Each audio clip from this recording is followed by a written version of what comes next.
We'll do it live! Fuck it! Do it live!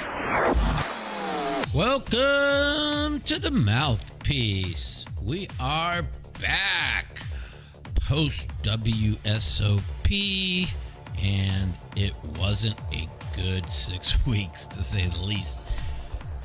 As a matter of fact, it was horrible. The Mouthpiece is next.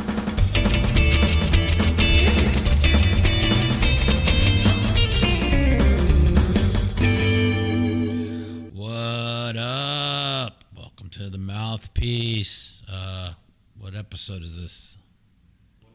191. And today we're going to have a special guest, my good friend Greg FBT Mueller, coming off of his third place finish at the WSOP. It wasn't very good for me. I never had a 15x stack in 6 weeks, and it was the most bizarre thing I've ever experienced in my entire life. I won more pots the last 2 days playing cash than I did in 6 weeks at the World Series. I mean, I literally was just dealt out. They just gave me the worst table draw and dealt me the bottom of the deck every day. The bottom of the deck. And so it is just so bizarre. I've never, ever experienced anything like that. I needed to evaluate, because every year after the World Series, I do a post-mortem. I evaluate what I need to do different, what I need to change for next year, right? And the first week after the World Series, I literally sat in my room and I kept saying, I can't believe I never made a hand. I can't believe I never got a 15x stack. You know, I'm still whining. I was whining for a week like a bitch. And then I realized after a week, I was sick the first 6 days after the World Series, by the way. So we'll say those 6 days I was sick. And then the next 6 or 7 days, I was still whining about what the fuck I experienced. And I end up losing $199,000. I have never, ever lost at the World Series. I had 2 losing World Series. One was when I was sick in 2014 and my brain wasn't working right and I played terrible and I couldn't understand what was going on. And another one was where I lost like 5,000 in 30 years. And now all of a sudden I lose 199,000. And that is a lot of money, especially for me. But you know, it's not, you know, I sold half myself, so it wasn't the worst of the worst, but it's not about the money. It ain't about, it's the fact that I never got to compete with anybody. You know, I got deep I finished 14th in the Big O 10K, but I never, ever had any chips. Like, I had 200. It's the craziest thing. Like in the Big O 10K, I had 200 with 190 people to go, going to day 2. And with 14 people to go, I had 300. And we're playing 50K big blind. To give you an idea, I got up to 800 with 2 levels left in day 2. And average was like 400. And at the end of day 2, average was 1.5, and I had 500. I never got to that 15x 900,000 in chips. And I was sitting there with 500 playing 30,000 big blind. Never got an ace, never had a hand. I blinded down to 125. I just put it in under the gun with like deuce 3-6 king jack, and somehow I made kings and jacks to double. And then the very next hand I put it in with like ace king jack 4-5 in the big blind, and I was like up against like ace king queen whatever. I made 2 pair there, and now I'm back to 500. And now I'm just thinking, okay, just go double again. I got 2 million, and I'm guaranteed probably top 5, you know. And I watched Nick Schulman come in with 200. He finished 4th for 435,000. I watched Sam Savarall come in with 200,000. He finished 6th. He played every hand.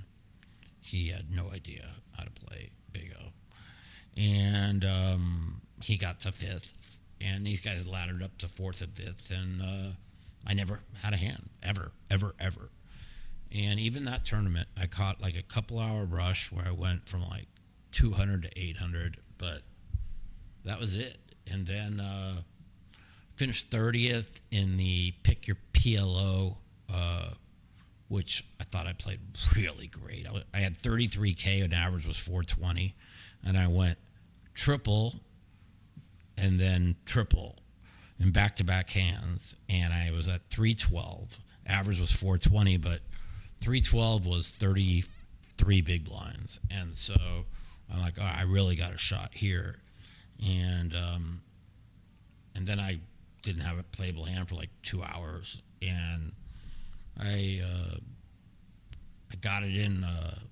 I picked my spots to stay alive, but I got it in 212 with Ace 3-4 versus the Ace 4-5 Queen, and somehow hold on, I might turn this off.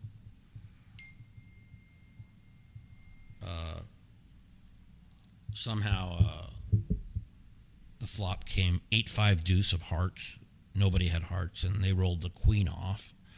And then I hit a 3 on the river to chop, which was like a joke. And then the very next hand was the most bizarre hand I've played the entire World Series. We had 2 monkeys to the right of Scott Abrams, and then everybody behind Scott played really good. And one of the monkeys limps under the gun, and then Scott Abrams limps. And the kid that limps under a gun, he's never limped a big hand ever. So he's out of, don't have to worry about him. And if Scott had a big hand, he's going to isolate the fucking monkey that limped. And I looked down at Ace Queen 9-4 double, and I pot it because, and my image is so nutted. Like I've raised like 2 hands. I've showed aces. And now it comes back to the guy under the gun. I go, you don't want to double me up, buddy. If you double me up, like, I'm going to win this tournament. And finally, he folds. Then Scott Abrams puts me all in, and Scott Abrams limped behind the monkey with ace, king, deuce, with the ace suited. And I'm like, why would he ever limp behind the monkey when everybody behind is never potting? They're all super solid players unless they have like massive hands. And so if I don't pick up this hand, he's going to end up playing a 4-way pot with the 2 blinds and the guy limped under the gun with ace, king double suited. Like, it made no sense to me. I never will understand this play in the world. And so you could say he trapped me, but I mean, I'm not the potting guy, so I thought the limp behind the limper with no bad players behind was an absolute abomination. You got rewarded for it because, of course, the flop comes 9-8-8, and I'm just dead to 2 outs because that's what's going to always happen with me when I get it in bad. Anyways, so that's how that tournament turned out. I finished 30th in. The stud 8, I finished 33rd. I played so amazing in that tournament. I had like 2 big bets. 1 big bet left on day 1, 2 big bets left on day 1. Got all the way down to 2 big bets left on day 2, and I spun it to 11 big bets when we went on break. And I came back, and I had 2 really bad med days where my brain was like racing really bad. And unfortunately, I always have medication with me if it happens, and I didn't. I left it on my bed, and I was going to go up on break and get it because I knew I was feeling kind of out of it. And I end up, because I won those 2 big pots, I was kind of like had a good emotion and good rhythm. I forgot to go upstairs to get my meds. I come back down. We start back up. I have 11 big bets. That in stud 8, that's like 4 hands to the river if you're playing well. And I had average chips, and I was the best player, and I fucked up. My mind started racing. I started 3-betting hands I was supposed to call. I started raising hands I should have limped. I raised a few hands I should have folded, and I got punished every time for it. And when it was all said and done, I had 2 7s and a 7 low draw versus a guy who limped with a jack. He literally limped with jack and split 8s, and somehow hit a 38 on 5th Street and finished me off my last 4 bets in that hand. So that was it. Other than that, no limit hands. I had aces I played 8 or 9 no limit hold'em tournaments. I had aces twice on day 2. In the first hour, I had them 2 out of 3 hands. That was my only card rush I had all summer. And I went from 77 to 157. Then they put us on the feature table, which I was sick about because I knew everybody was going to play super tight, which they did. And I thought that would be good for me, but every time I opened, they found a hand. So I end up, after we leave the feature table, I end up going down to like 87. I finished the day with like 63, which was still like 20 bigs. And I got all the way to level number 3 of day 2, probably about 100 out of the money. And I had 15 big blinds, and I picked up queens against kings, and I fucking should have followed my gut because he raised under the gun, hadn't played a hand. And I looked down at queens with 15 bigs, and I told myself, God, this is a call or a fold. This guy's got a monster. And then I'm like, but I got queens. Like, he could have 10s, he could have jacks, he'd have ace queen, ace king. And I raised him, and he put it in. He had kings, and I didn't follow my gut, and that's where I went broke. So, but no more negativity about my play. We are going to bring somebody that's going to bring a lot of positivity to the show, and a lot of positivity to poker. One of my good friends, Greg Mueller, and is Greg in there? No, I just emailed him the link. Okay, we're going to wait for him. He should be getting on here in a second. But yeah, it was a tough summer, man. And I've done a lot of post-mortem. What did I do wrong? Besides, I never had hands. There is a lot of things I could change, and I've already started to change them. I'm literally on a mission to destroy the poker world in the next 10 months. Like, literally. I don't know, like, I don't really want to talk about what I'm doing, but I've never studied poker. I've always just won. And I saw some things this year that I just never experienced before. Maybe I just drew 7 pros at every single table, and I just had the worst table draws in history this year. Or maybe everybody's just that good, and like I've never. I was 3-1 chip leader of the 6 max last year, and I never felt that I wasn't the best player. Never. And there's always, like, every year I watch all these people. They study solvers, study everything, and it doesn't matter. I still feel like the best player. But this year was different. Like, nobody put a chip in the pot. It was raise 1 big blind, call 1 big blind. Raise 1 big blind, 3-bet. Raise, fold. Every hand was head up with 1 big blind in it.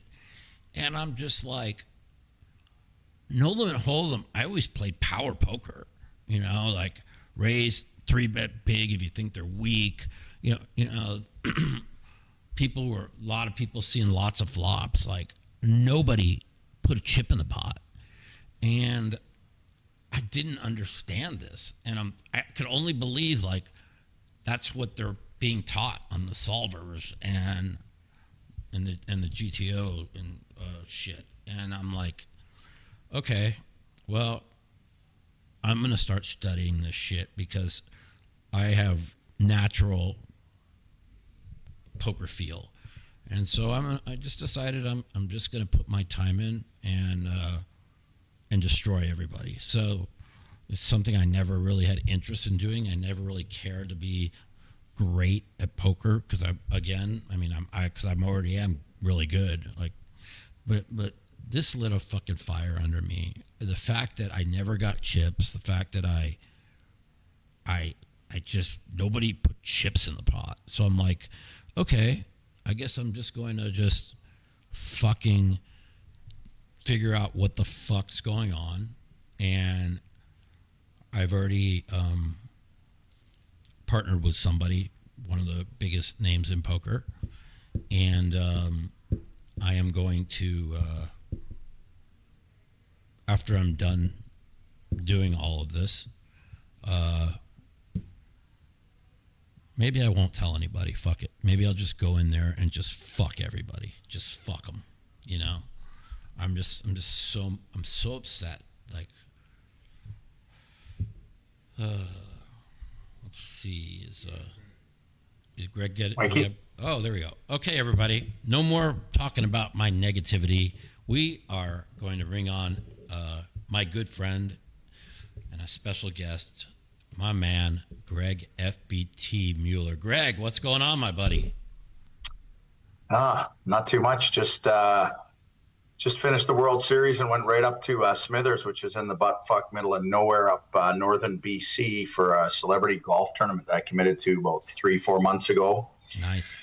And so, you know me, when I say I'm going to do something, I do it, and I don't regret it because it was a blast. Just nonstop drinking, partying, golf, and having a good time. But I still haven't had a minute to take in what's happened.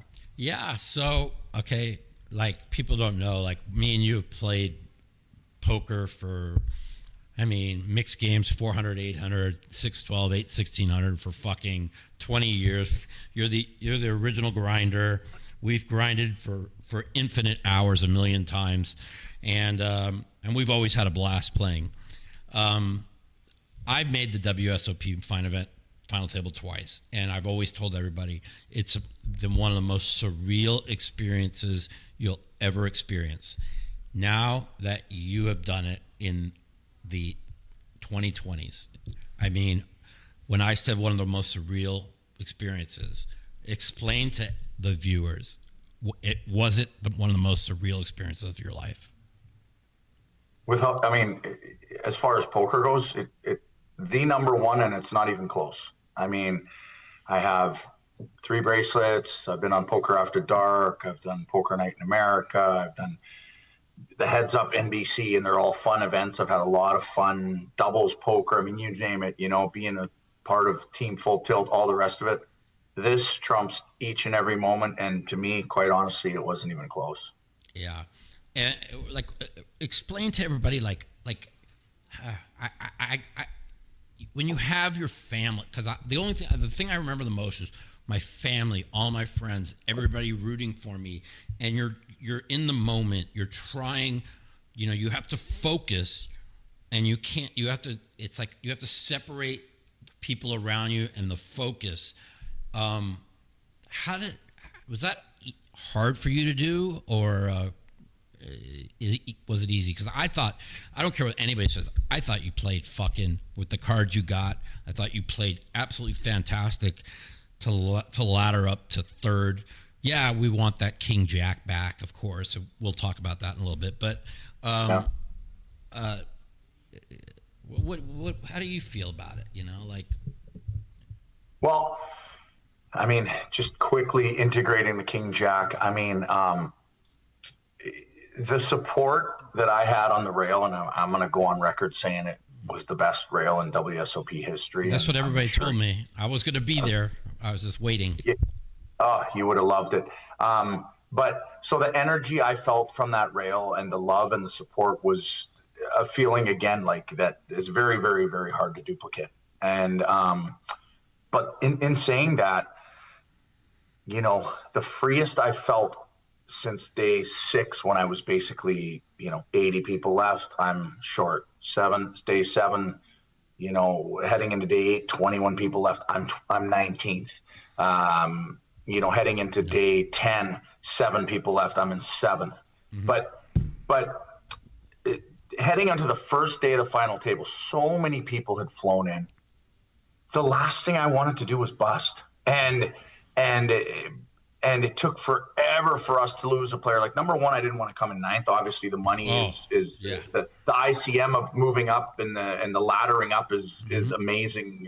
Significant amount of money in the real world. Life-changing. But just the disappointment of, all these people were so excited. I remember looking at the very first hand of the final table, and I looked at a jack, and I was like, please don't give me another jack, because I'm not folding the jack, and I don't want to go broke with 2 jacks this early at the final table. I wanted them to have some fun. I wanted to, I didn't want to bust. And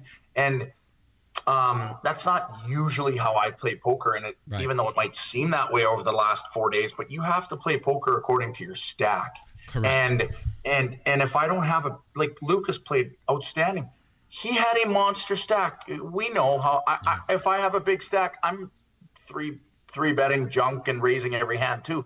But I had to play according to my stack. And day 7, I remember, the second final table day, I talked a lot with Bucky, obviously, who was an amazing pillar of support and giving me all the advice he can. Yeah. One of the best. And he looked at me, called me over before the first hand, and he was like, hey, focus. I go, Bucky. I looked at him and I go, Bucky, I got this. And for the first time, I said to myself, I have no pressure.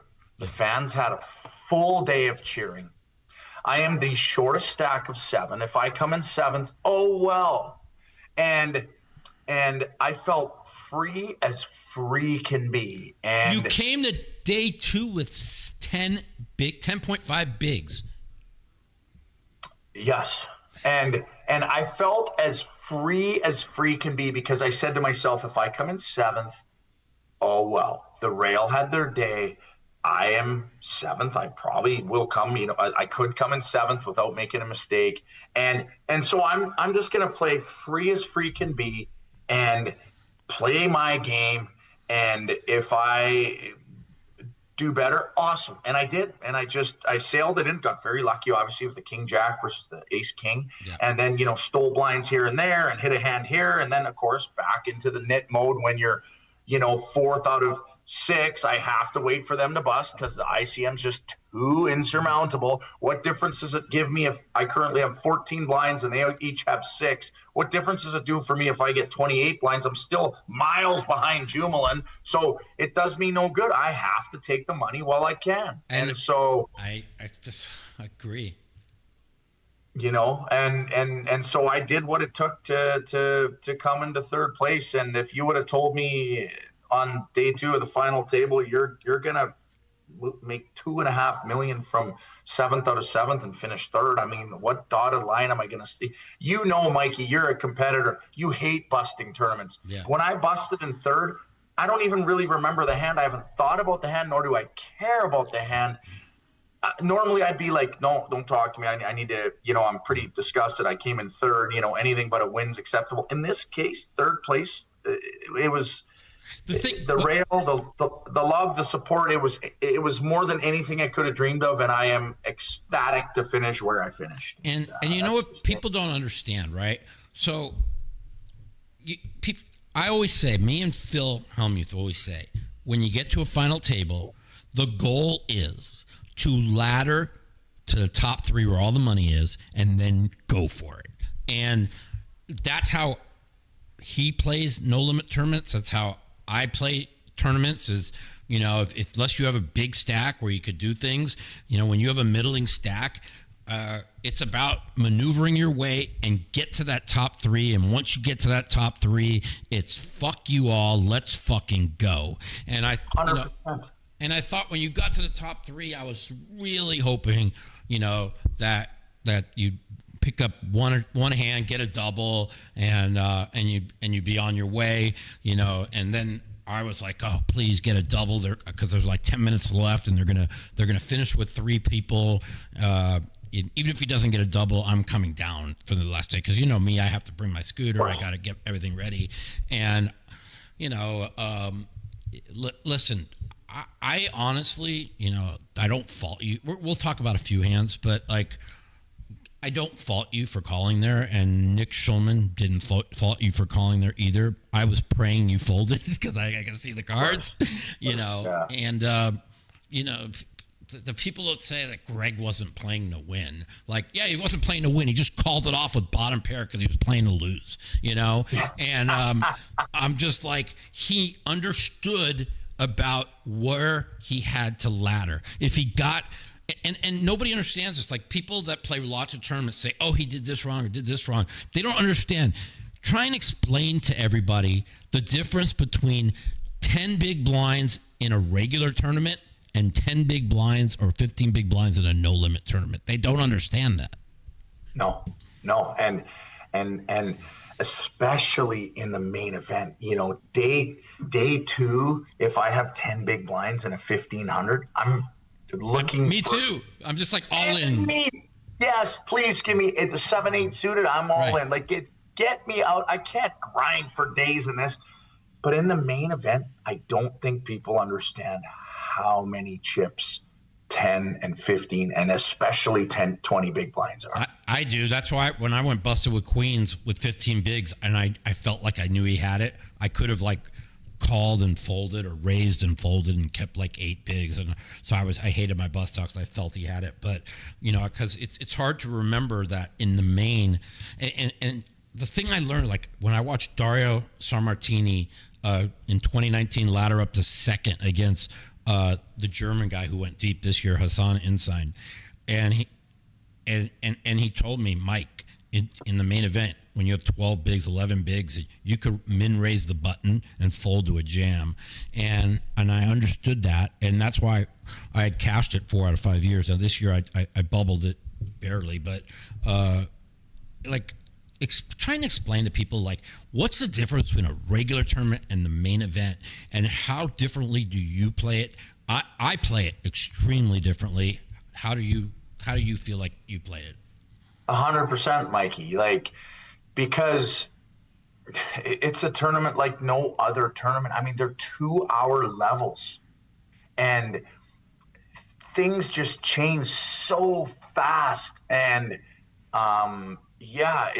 there's just so much money involved, so much opportunity. Like, it's so hard to explain. I mean, people that are watching and not a guy like Schulman, who's the GOAT, but just people that are offering criticism and stuff like that. I mean, I just don't, people said, man, you did amazing. You weren't really playing to win so much. And of course I was playing to win. But when I'm 4th in chips and there's 3 stacks lower than me, I can't win the tournament with a double up anyways. So why am I looking to raise ace-9 offsuit when I know that the chip leader is probably going to 3-bet massive with any 2 cards? And guess what? He can tell me he's doing that, and I have to fold. Yeah. So why am I, people are like, well, why didn't you raise this in the cutoff? That's a good hand. Because I wasn't willing to go broke with it, so I just would rather keep my chips and fold in that particular scenario. And I thought your plan was absolutely played to perfection. And I know for sure, again, we'll talk about some hands. I know for sure when you got to 3-handed, you were like, okay, bitches, let's fucking go. I'm like, this is fucking going in. This is going in. I'll be fucking, every time you open, I'm jamming. Every time you open, I'm jamming.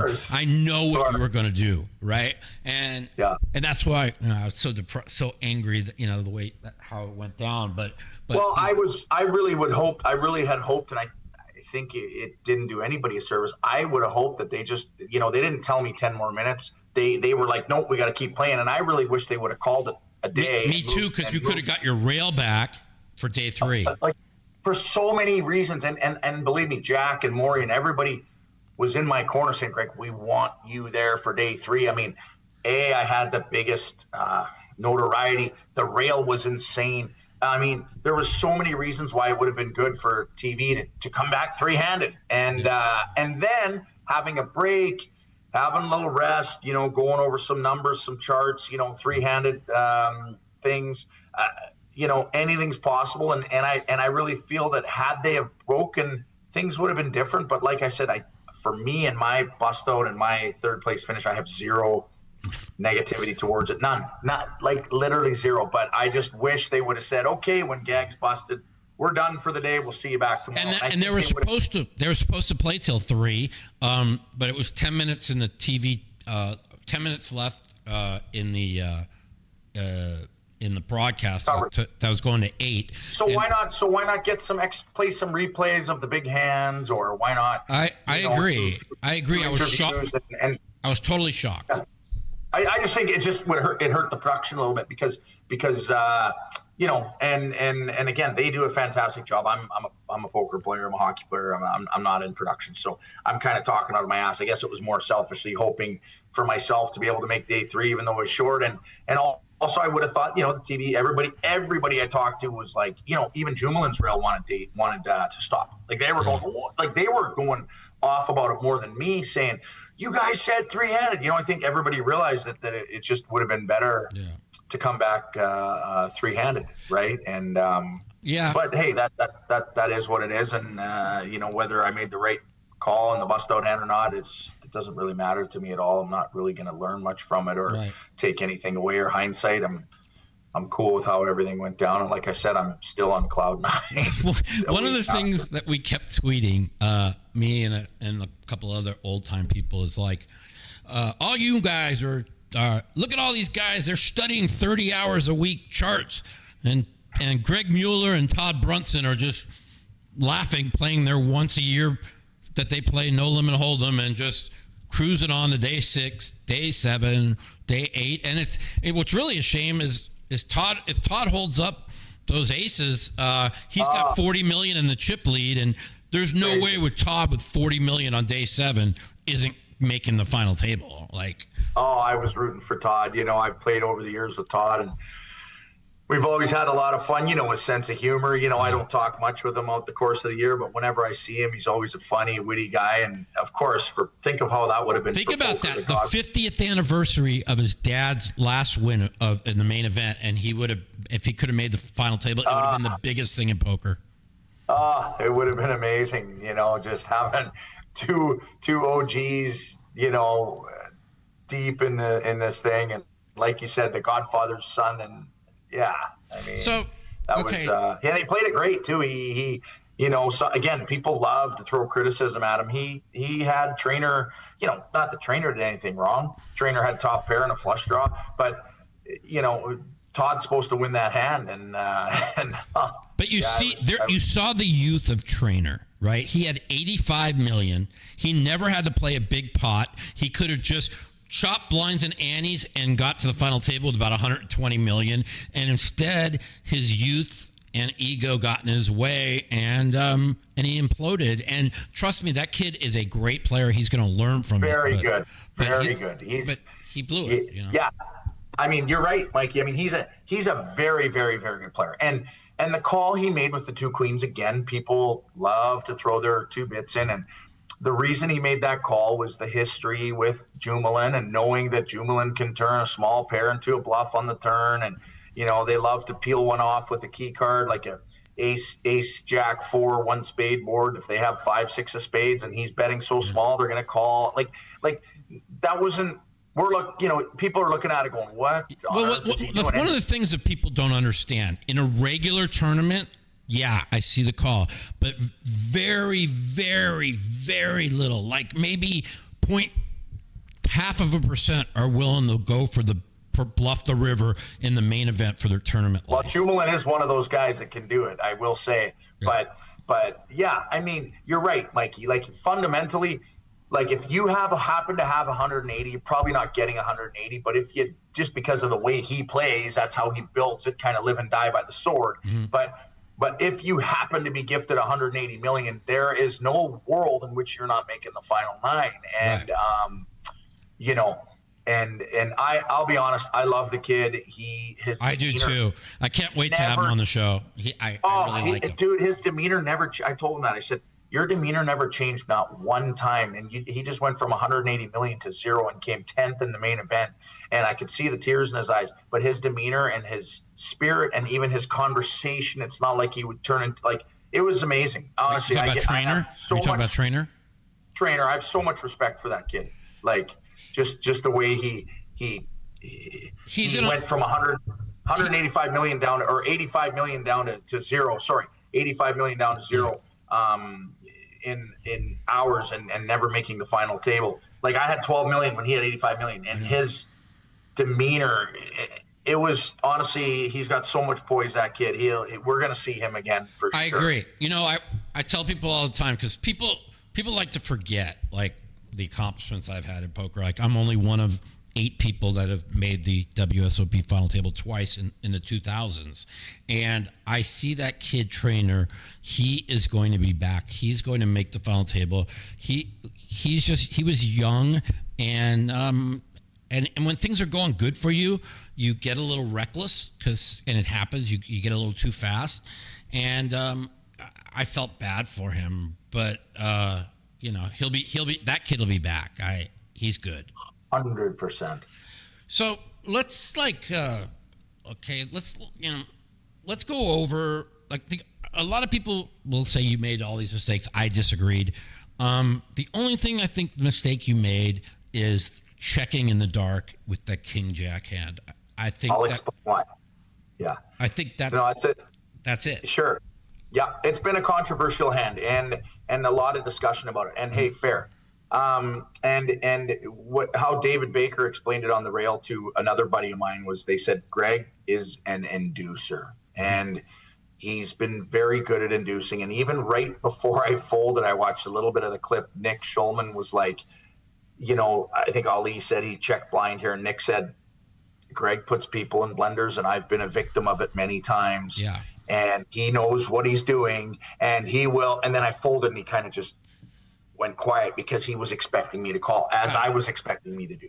So my thought was, the 6 was such a bad card for him. Like how does he bet the 6? Like, so I'm saying to myself, I'm going to check and make it look like I'm not interested at all. I'm on a flush draw or some kind of a weak, pair of 7s or 8s that I don't want to fold. And I'm going to let him bet 12 million, and I'm going to snap call. Mm-hmm. And then he just said 35 million, and everything pointed to him bluffing. The reason he said 35,000 was because he was fumbling the chips. He was nervous. Like, I had a live tell on him. Everything about the way I played the hand was intentionally disguised. Like, I leveled myself because I made myself look so weak that he was bluffing for sure. And my plan was like, and like, I don't want to knock somebody, one of the top players was like, oh, well, Greg screwed up he checked dark to look, and so the guy knew he was weak, and that's why he bet. And that's why I wanted you to say, you just said it to me. I did it on purpose to look weak. I was snap calling him. Correct. What changed in the middle? Well, all of a sudden he said 35 million. Mm-hmm. And I'm like, oh my God, that leaves me with like 7 million or something. And I was like, I can come back from the dead from 40 million. I've done it a million times. So if I'm wrong and I got 7 million here, and there was things that shouldn't have entered my mind, like busting the fans, like, geez, now I'm all of a sudden, like, there's a million things went through my mind, instead of what I originally thought was, he was nervous, he was shaky. 35 million. If he wants me to call, if he has 2 aces, he's not betting 35 million. If he does have ace king, he might not even bet the third time because of the board. Yeah, he could have had he could have had the 7-8, not me, because the way he raised, he could have hit the gut shot on the turn. He could have had the pocket 5s, the pocket 6s. Those were hands in his range, not so much in mine. And there was a lot going on in that minute, and then just the way he bet so big, instead of thinking, wait a minute, he wants me out of the hand. I'm going to go with my plan, the thing is they all knew you were tight, right? So when they know you're tight, right, why would he possibly go 35 million? He'd want to fucking get value from your hand. Yes. And that was a mistake I think you overlooked. And, for sure.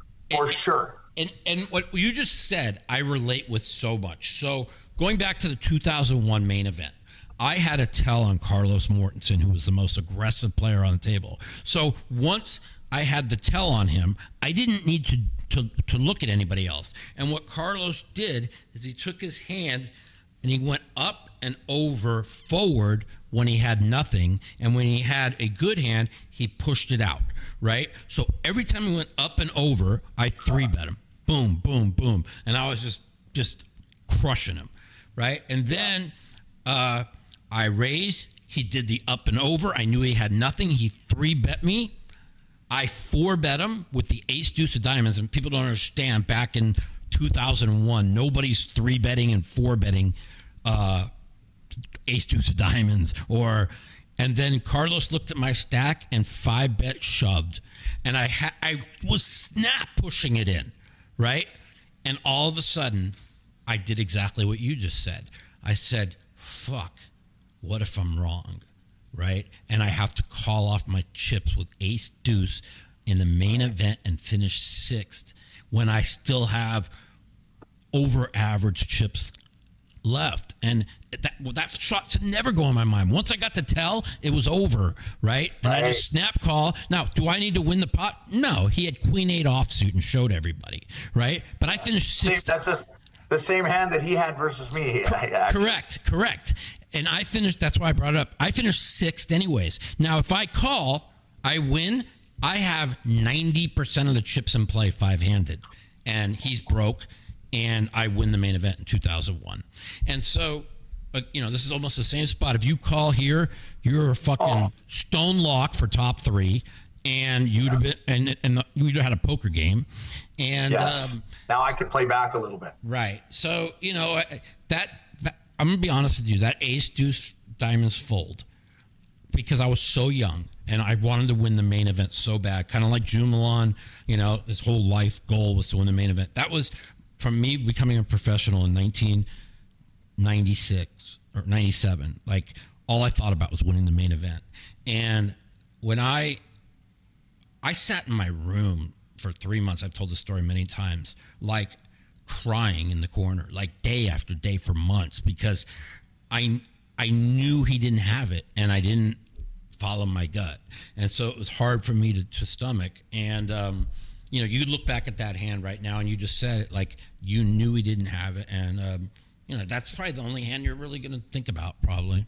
100%. But then again, maybe I collide with Jumelin and I come in 6th. Correct. I mean, it was on day 1 of the final table. Correct. I built it back up. I came in 3rd. Again, overall. Yeah, you got it back up to 83 million. If you won the hand, you'd have had 120. Exactly. And for sure, Mikey, it's a hand that, because of all the things you said, I was playing tight. I made myself look non-interested in the hand. It's funny. I went over that hand. I could have 3-bet pre. I would have won. I could have led the flop. I would have won. I could have check raised the flop. I would have won. I could have led or check raised. Instead, you played it perfectly until the river, where you could have got all the money. I played it as good as I could, except for one fault. I said fold instead of call. And this is the part people don't understand. They think that I knew what was going on. I know he's not betting that with king queen. He's got the nuts, or he doesn't have fuck all.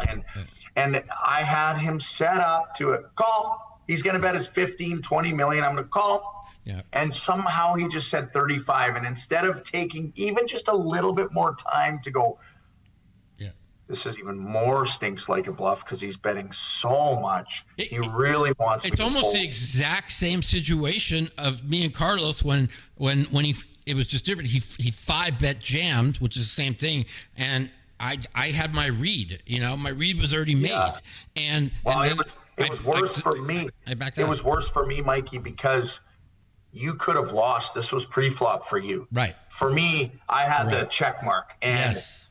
I couldn't lose, and so it was worse in my situation. Yeah.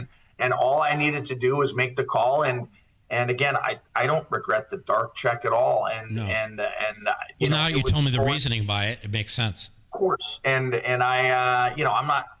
The one thing Nick said is I generally know what's going on, and I generally do things for a reason. I'm not just like, oh, he can put a tell on him. Yeah, go ahead and figure out the tell on me, because for the most part I'm pretty good at all that stuff. But hey, I talked myself out of it and ended up folding. But again, no regrets. That hand, yes, in that moment, can I take that back? Of course. But hey, and now I got to give credit to Saskalati. Like, hey, he made a bold move. Usually people don't triple barrel in the main with nothing, and he did, and it worked. And hey, that guy played so unconventional and so different than everybody else, and good on him. He's a real nice kid, and he's fully worthy of his. Again, I was on the airplane flying home because I had to go to Smithers when I'm reading about the worst call in the history of the WSOP. I still haven't seen the hand. You haven't seen the hand? Fourth pair. Oh my God! The fourth insane. pair with 6 spades out there and whatever.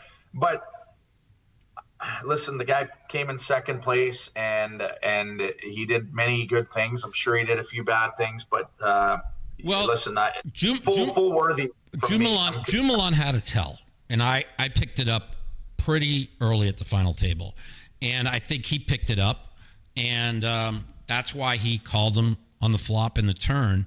But what he didn't realize is all the semi bluffs got there. Like, he just has to give up on the river. It just has to, he just got the double against him. And listen, I thought Jumelon played amazing, but he, every time he got sloppy, he bounce back. I don't like the ace-9 jam when you got 420 and the other guy's got 120. Like, in a regular tournament, the guy opens, you jam 33 bigs. In the no limit, in the main event, you don't do that. It's a different tournament, and so that was a mistake.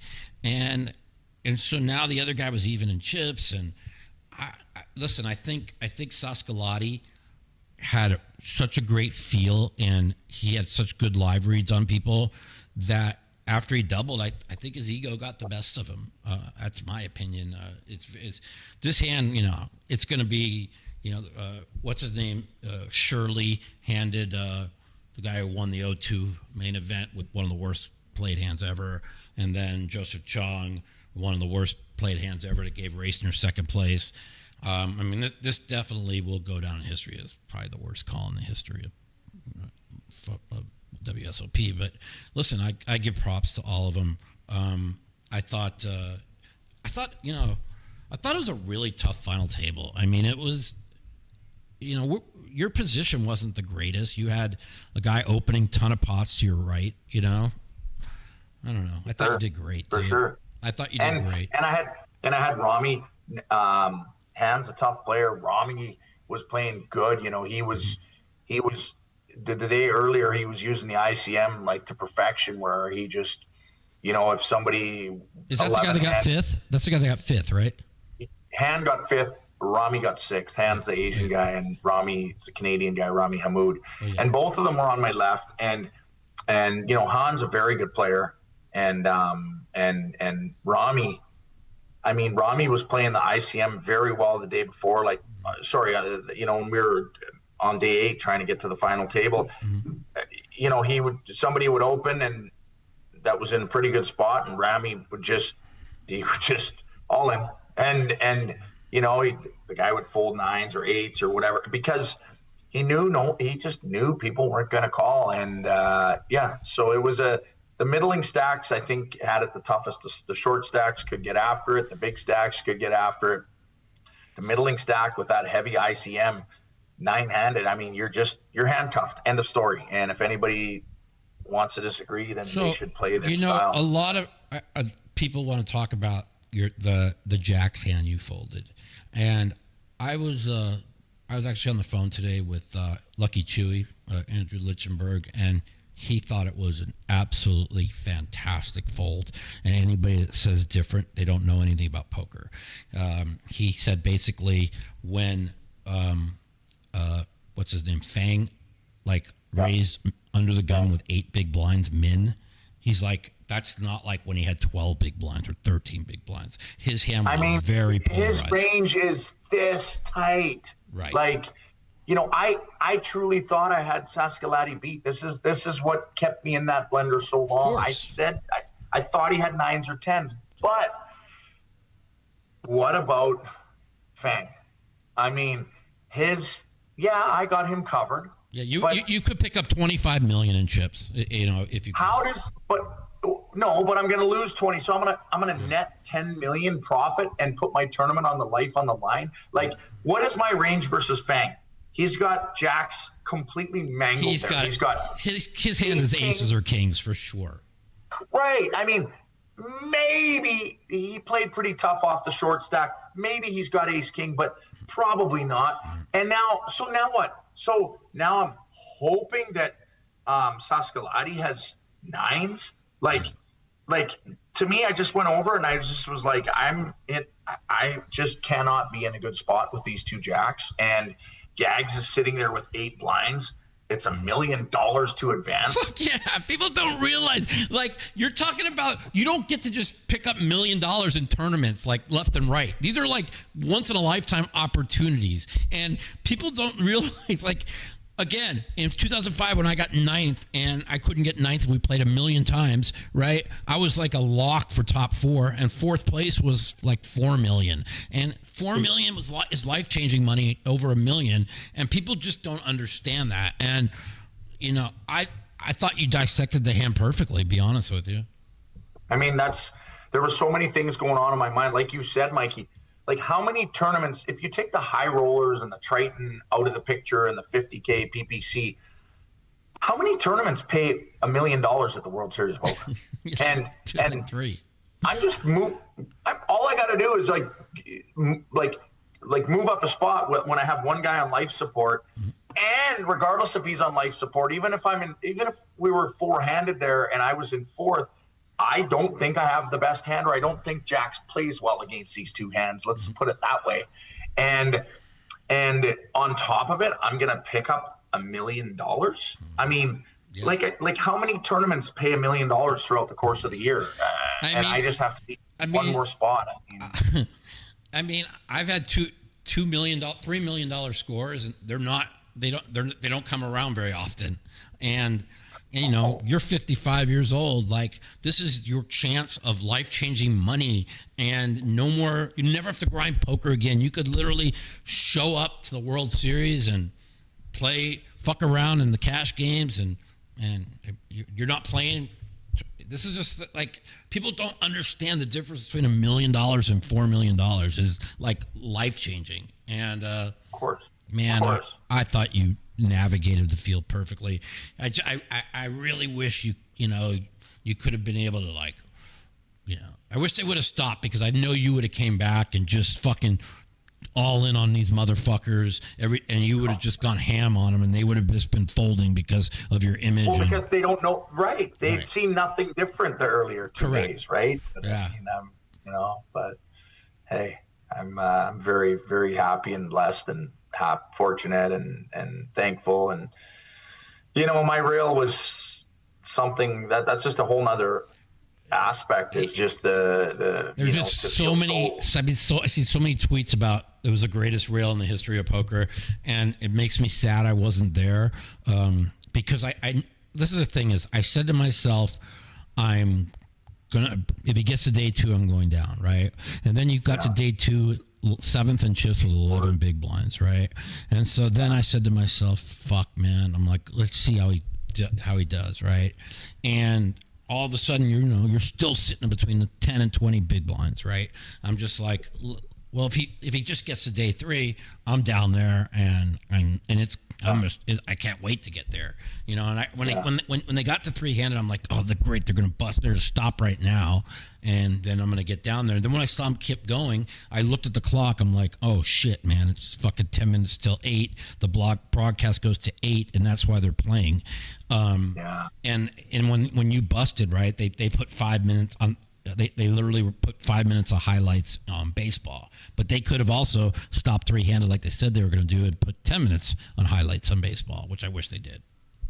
Of course, that's more of a wish than anything else. I mean, they treated me amazing. Everybody, the staff, the ESPN crew, Jack, everybody, like I have no beefs at all, not even in the slightest. Like, they've been so good to me and so nice, so respectful, so kind. So that was just a matter of, selfishly, please stop, play it three-handed, was nothing that I felt went not the way it should have. So that I want to make that clear. That was just me being selfish and wanting to get on day 3 and be there for another day.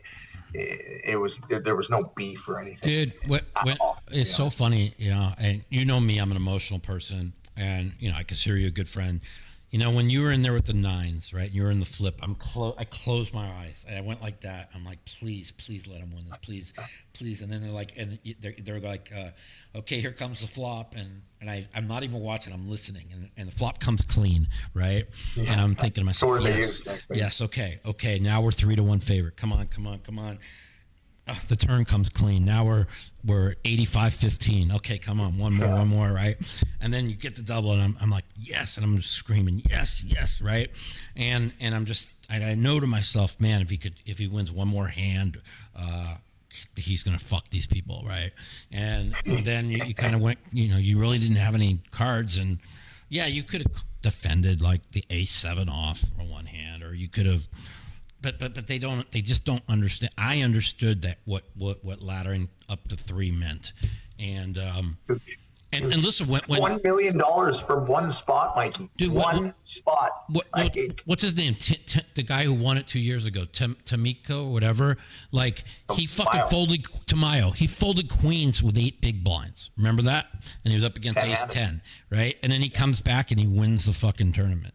And everybody's like, oh, the queens was such a bad fold, and then everybody's like, yeah, it was so bad that he won the fucking tournament, right? And what people don't understand is of this particular tournament, right? This tournament is something like, I always say ICM is for poor people, but ICM ain't for poor people. We're at the final table of the main event and you have a middling stack, right? And one guy's got all the chips. You have to maneuver, and people don't understand that. I mean, and I do, and I thought you played the stack to as good as you could possibly play. Could you have called a few? Yes. Could you? Is that King Jack hand going to haunt you? Yeah, probably will. I don't think your call off against him is going to haunt you that much. I mean, maybe it will. But there's ways you could look at it. You could look at it as, oh, he did this exact same thing that he bluffed me, right? Or, oh, is he going to do the exact same thing and run a bluff against me again? You see what I'm saying? Of course. And in that moment, people don't understand when you're in that moment at the final table, the main event. You're not. That's not all running through your head. It's like, I did actually. That's the funny thing, because he did the same. What were you thinking on the last one? You were in sync for a long time. He said 50 million, the same way he said 35 million. Exactly. 50 million. Right. He looked nervous, but he was selling it like he was kind of shaking his head and swallowing a bit. And, again, sometimes you just give the other guy credit. Exactly. Your hat. And he I just didn't think he had an ace. Could you tell us what you were, we know he didn't have an ace. That was obvious. What was going through your head exactly at the time? You took a long walk. You took a good 3 minutes in the tank here. I just went over how he played the hand. He bluffed me, and I thought surely he's been talked to about that, and he's not going to do the same thing again. But as much as you think you're not going to do the same thing again, old habits die hard, and maybe he was too nervous again, and he didn't want to have his hands shaken, and he didn't look particularly comfortable. But he limped in which he's supposed to do with his range for the most part. I'm just thinking, and there was one thing saying fold, another thing saying call, another thing saying fold. I looked down at my chips and they were quite low. And yeah, I thought that was the deciding factor, that you thought that if he's bluffing here, you have a good chance to double up. Good opportunity, yeah. And then we're gonna for sure. You look down at your chips, and I'm just wondering if, like, okay, we're three-handed, they got all the chips, and I saw you look down at your chips. I'm like, is he think Sure. does he think this is a spot that I could get a double? Yeah. And you did, Yeah, because he's not betting a jack there. He's not betting a 3 there. He's, again, it's a situation of kind of all or nothing, and like you said, I looked down. Geez, I got like. I saw you look down too, and I'm like, oh no, right? And I was talking to another poker player, and they're like, oh shit, I saw him. I saw the look on his face. I knew he was calling from the second I looked down. But yeah, I mean, it was, at some point I got to take a stand, and if he has me there, he has me, and but if not, people don't realize that you got to give that guy credit. Like, he played it exactly like he did when he bluffed you. And yes, he did. And he did. And in hindsight, you could look back and say, of course he knows I bluffed him, so I could play it the exact same way when I have it. And then you're going to think about the bluff, because in the moment, people don't realize you just think, you look down at your chips, you think about the bluff. And I had no fault of you calling there, man. Neither did Nick Schulman, Yeah. But I'll tell you what, I was fucking screaming fold when you're looking for sure. at the thing. For sure. And you know what? The reason I'm not too worked up about it is because even if I did fold, come on, they have 200 and 300 million, and I'm sitting there with my 28 million or 30 million or what I had left. Like, am I really gonna make? And again, I'm never giving up no matter what. And if 2 minutes later they get on stage and say you're done for the day, I'm ecstatic to have what I would have. I mean, I'm never giving up. It wasn't a matter of let's give it up and call it a day. And never. But I just I thought with a lot of things going on there, I was going to take a stand, and he, hey, like you said, give the guy credit. Like, he played that hand great. He played the bluff great. He's a nice guy. I give him all the credit in the world. There's, like I said earlier in an earlier interview, one guy's going to be happy. The other 8 are going to have questions. There's only going to be this in the main event. Or in any tournament, there's only that's why I don't like tournament poker. There's only going to be one person happy. Like, yeah, the money's good, but like, they don't understand how the competitiveness that you have or I have of people that we just want to win, dude. It's like, it's not, when you get that deep. Like, I know you have to. You gotta ladder up first, and me and Helmuth have talked about this a million times. And like, one time he had the chip lead at the final table and finished 6th, and he was so mad that he flat called 3-bet 9s and then called it off to it was actually against the other Canadian that won in, what was his name, in 2017. Duhamel? Yeah, Duhamel. It was in a 100K buy-in, and Phil called it off. And he was so mad, or not 100K buy-in. It was like maybe it was 100,000. I don't remember what it was, but he was like, Mike, I always play to finish the top 3, and then we play poker.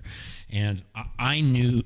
I think the most disappointing part for me is that you weren't able to get to that 3-handed and play poker, because I know for sure that. If they had stopped, you were going to come in and you were going to go ham on these guys. You were going to just start jamming and fucking re-raise jamming, and they were going to just fold because of your image.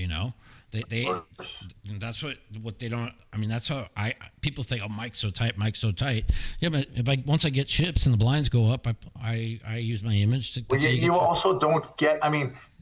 Do people think that for 8 days I sat around and waited for aces and kings? I mean, when you're playing, when you're playing 100 and 200 big blinds deep, there's a lot of check raise, bluffing, and a lot of maneuvering going on. But when you get to a position in the final table with when 6 people have between 8 and 16 big blinds, moving up $500,000 every time and then $1 million on another time is, you're ludicrous to not take that money. I mean, bottom line is this: ninth paid $1 million. Okay, $1 million is not life-changing money at 55 years old. $4 million is life-changing money, and now you don't have anything to worry about the rest of your life, and that's what people don't understand, right? They'll look at the high roller scene and they don't understand. The high roller scene is fake. It's as fake as it can be. And how much percent do they have? They play for all 5 and 10%. They're all in makeups to their backers, and what the thing is I know it, and when I called it out on Twitter, none of them fought back at me. So that's why I knew I was right. But I mean, listen, when I talk a lot of shit on Twitter and a lot of nonsense, and people, you know, they call me out on it or whatever, which is fine. I don't mind being controversial, but nobody ever fought back about the high roller scene being fake. And so when you see these guys win, you know, 2 point, like, look, I'm not taking away nothing from Mike Haxton. I think he's a super nice guy and a great player.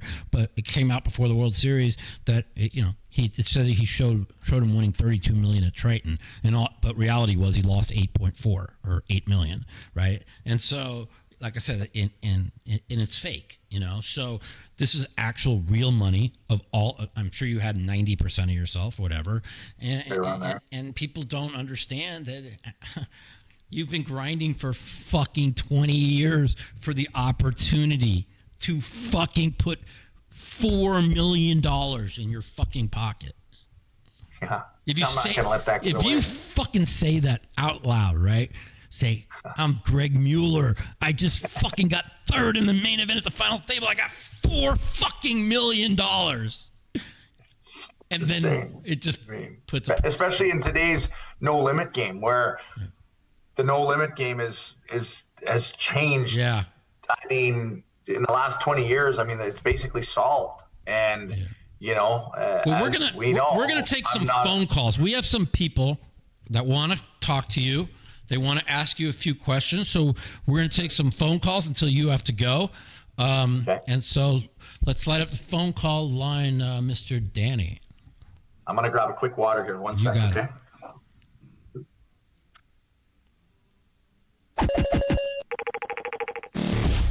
The Mouthpiece. If you'd like to take part in our phone call segment, you can give us a call at 702-329-0480.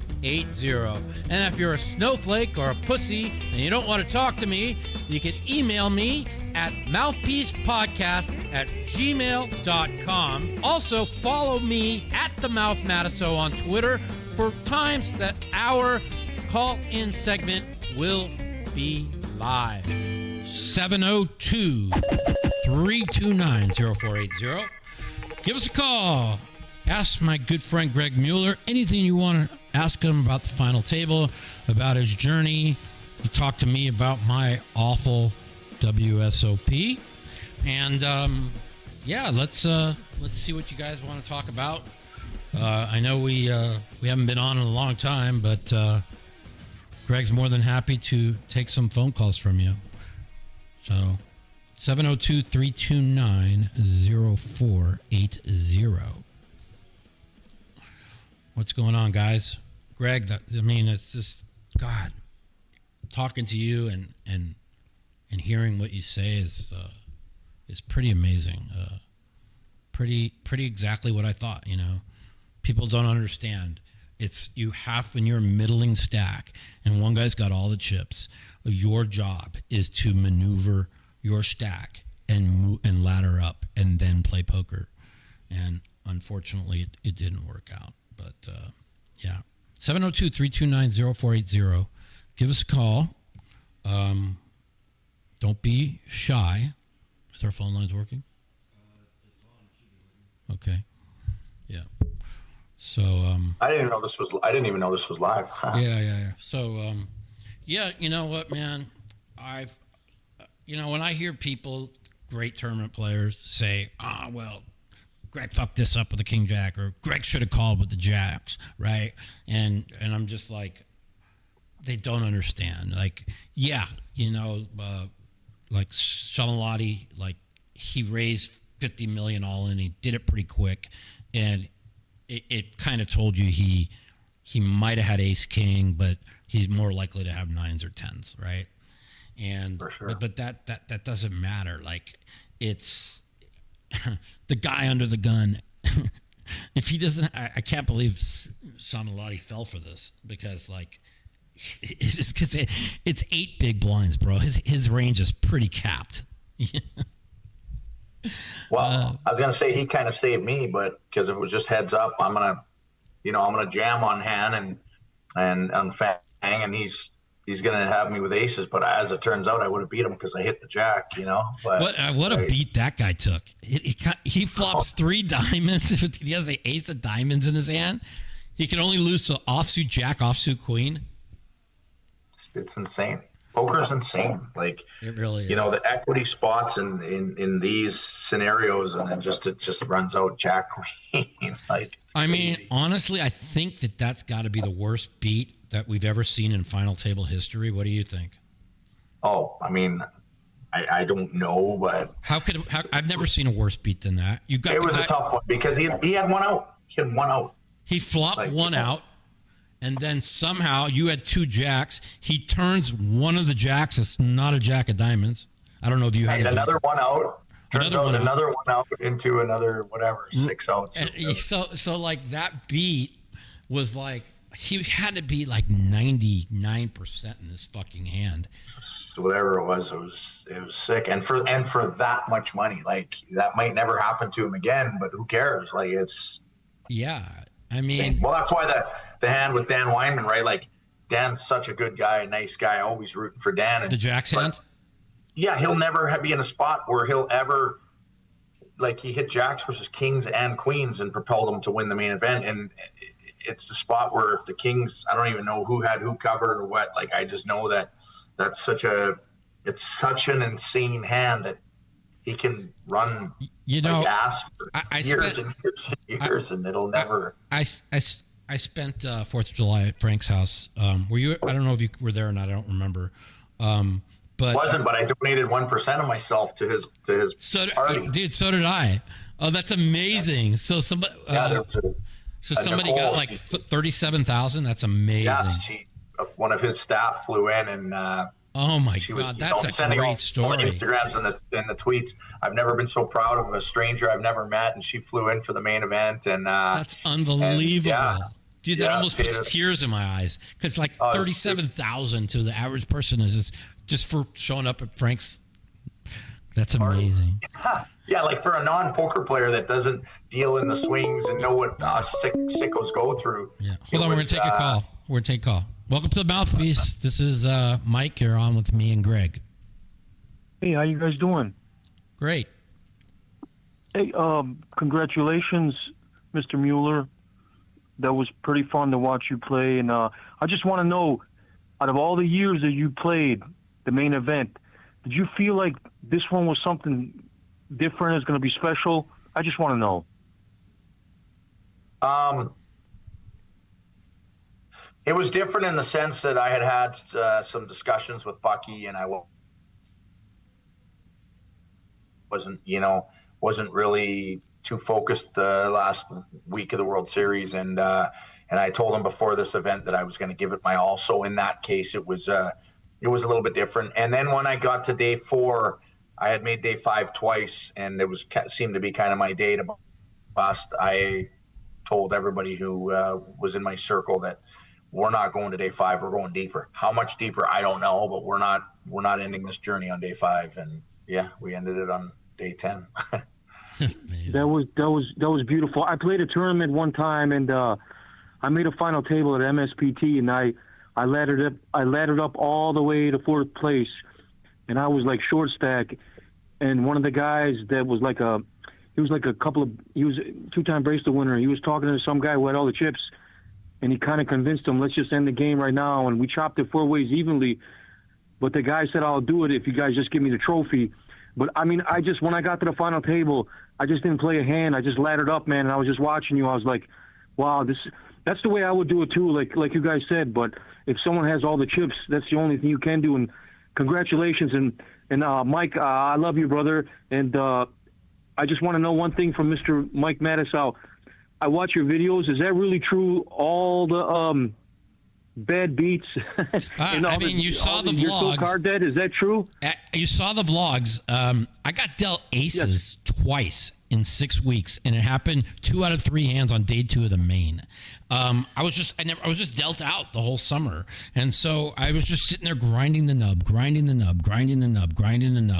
and then when I finally get some chips, right, and I could play some poker, then I'd take a beat, you know, and it was I'm always, you know, people said I was really negative this summer, right? But I really wasn't. If you watched all the videos, I was negative after I would lose, but I'd say, okay, today we're coming back, and hold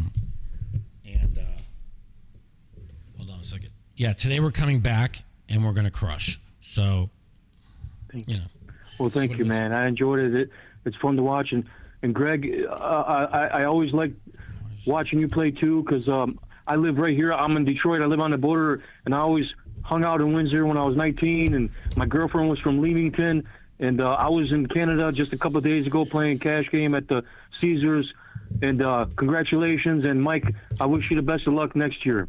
All right. See you guys later. Yes, thanks for calling. I appreciate it. Thanks, brother. Bye. Thanks for the call. Yep, take care. Thank you. All right, 702-329-0480. Greg's got about 10 more minutes, and we take some more calls. You can ask him whatever you want. Yep. And so that's listen, man. I thought the Jacks fold was fucking amazing. I knew, you know, I just, all right, let's go. Welcome to the Mouthpiece. You're on with Mike and Greg Mueller. Mikey, how's it going, bro? Good, buddy. How are you? First of all, I want to say you're a fucking legend. I met up with you when you were with Phil Hemming at the South Point when you had the release of my documentary? Yeah. And it was a pleasure to meet you.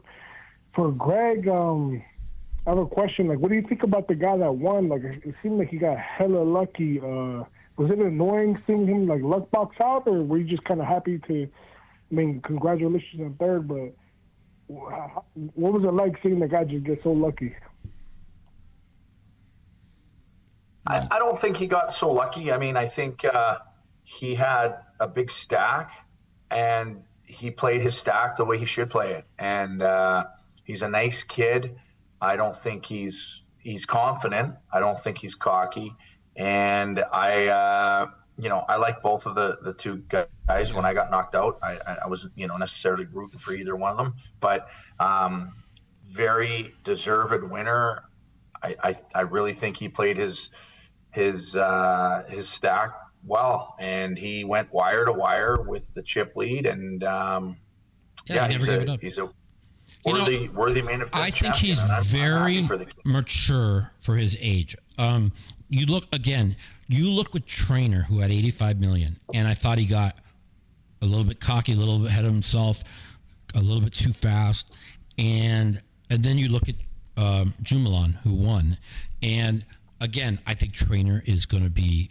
We are going to hear a lot from him, but I think, believe it or not, like I think Jumalan at 22 was more composed and more mature for his age than Trainer was, and that's that's one of the reasons. Well, let me add one thing to that. I think Jumalan had played unreal to just get to the final table, right? And I know that was his own style and everything. And then he did a smart decision. He hired Pads, and Pads is such a good guy.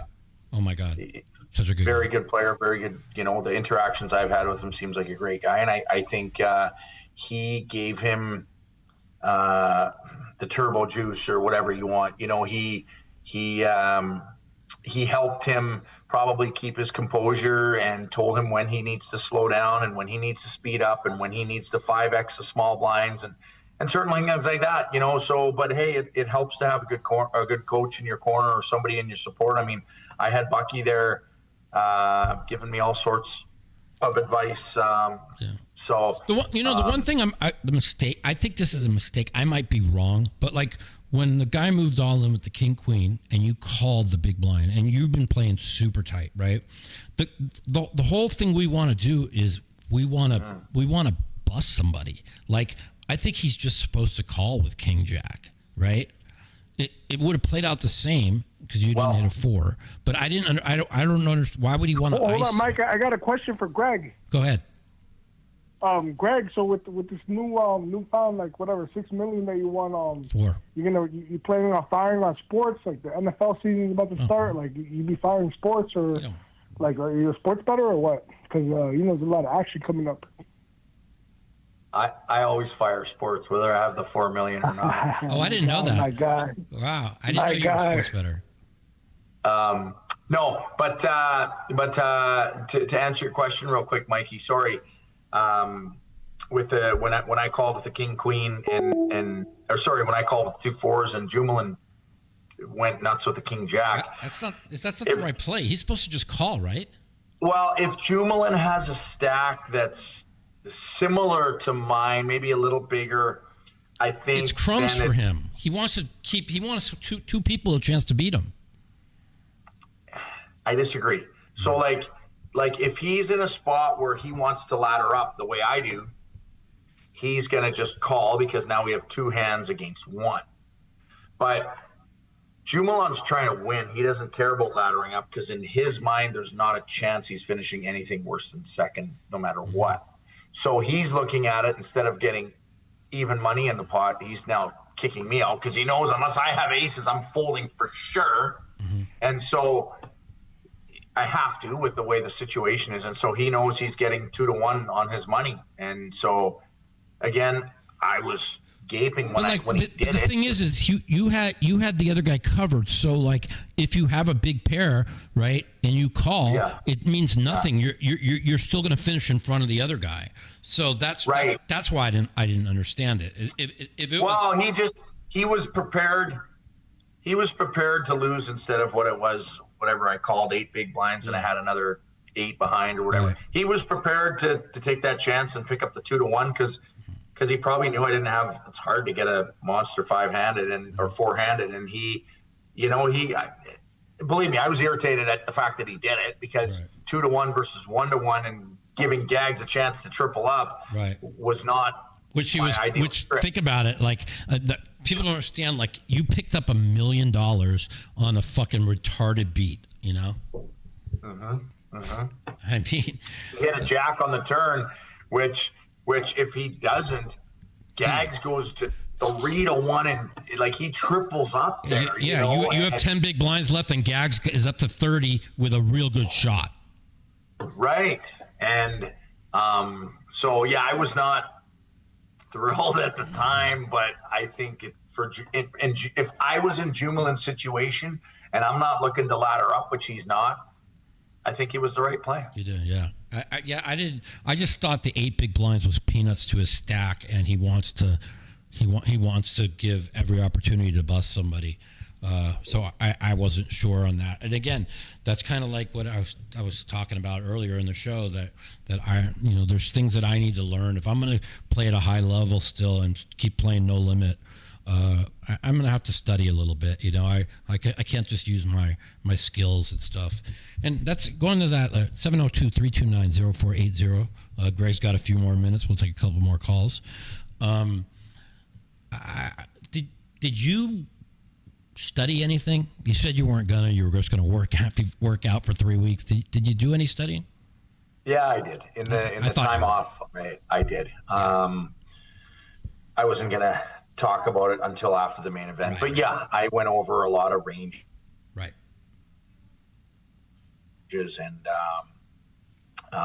Bucky purchased some programs and we did a lot of simulations of big blinds and it really opened my eyes, thinking that when you're 12 big blinds left and you see that ace 10 off suit under the gun, you got to jam, and it would come up, the options are fold, call, min raise, or jam, and I'm like jam, and it comes up big blunder alert, and just so many things, especially with the ICM. Like if you have 12 big blinds and there's a stack with 8 and a stack with 7, like your ranges are insanely tight, and it was eye-opening, So and it helped me. It helped me ladder up to third. That doing those 2 weeks of prep, I did train physically very hard. You look like you lost at least 10 pounds.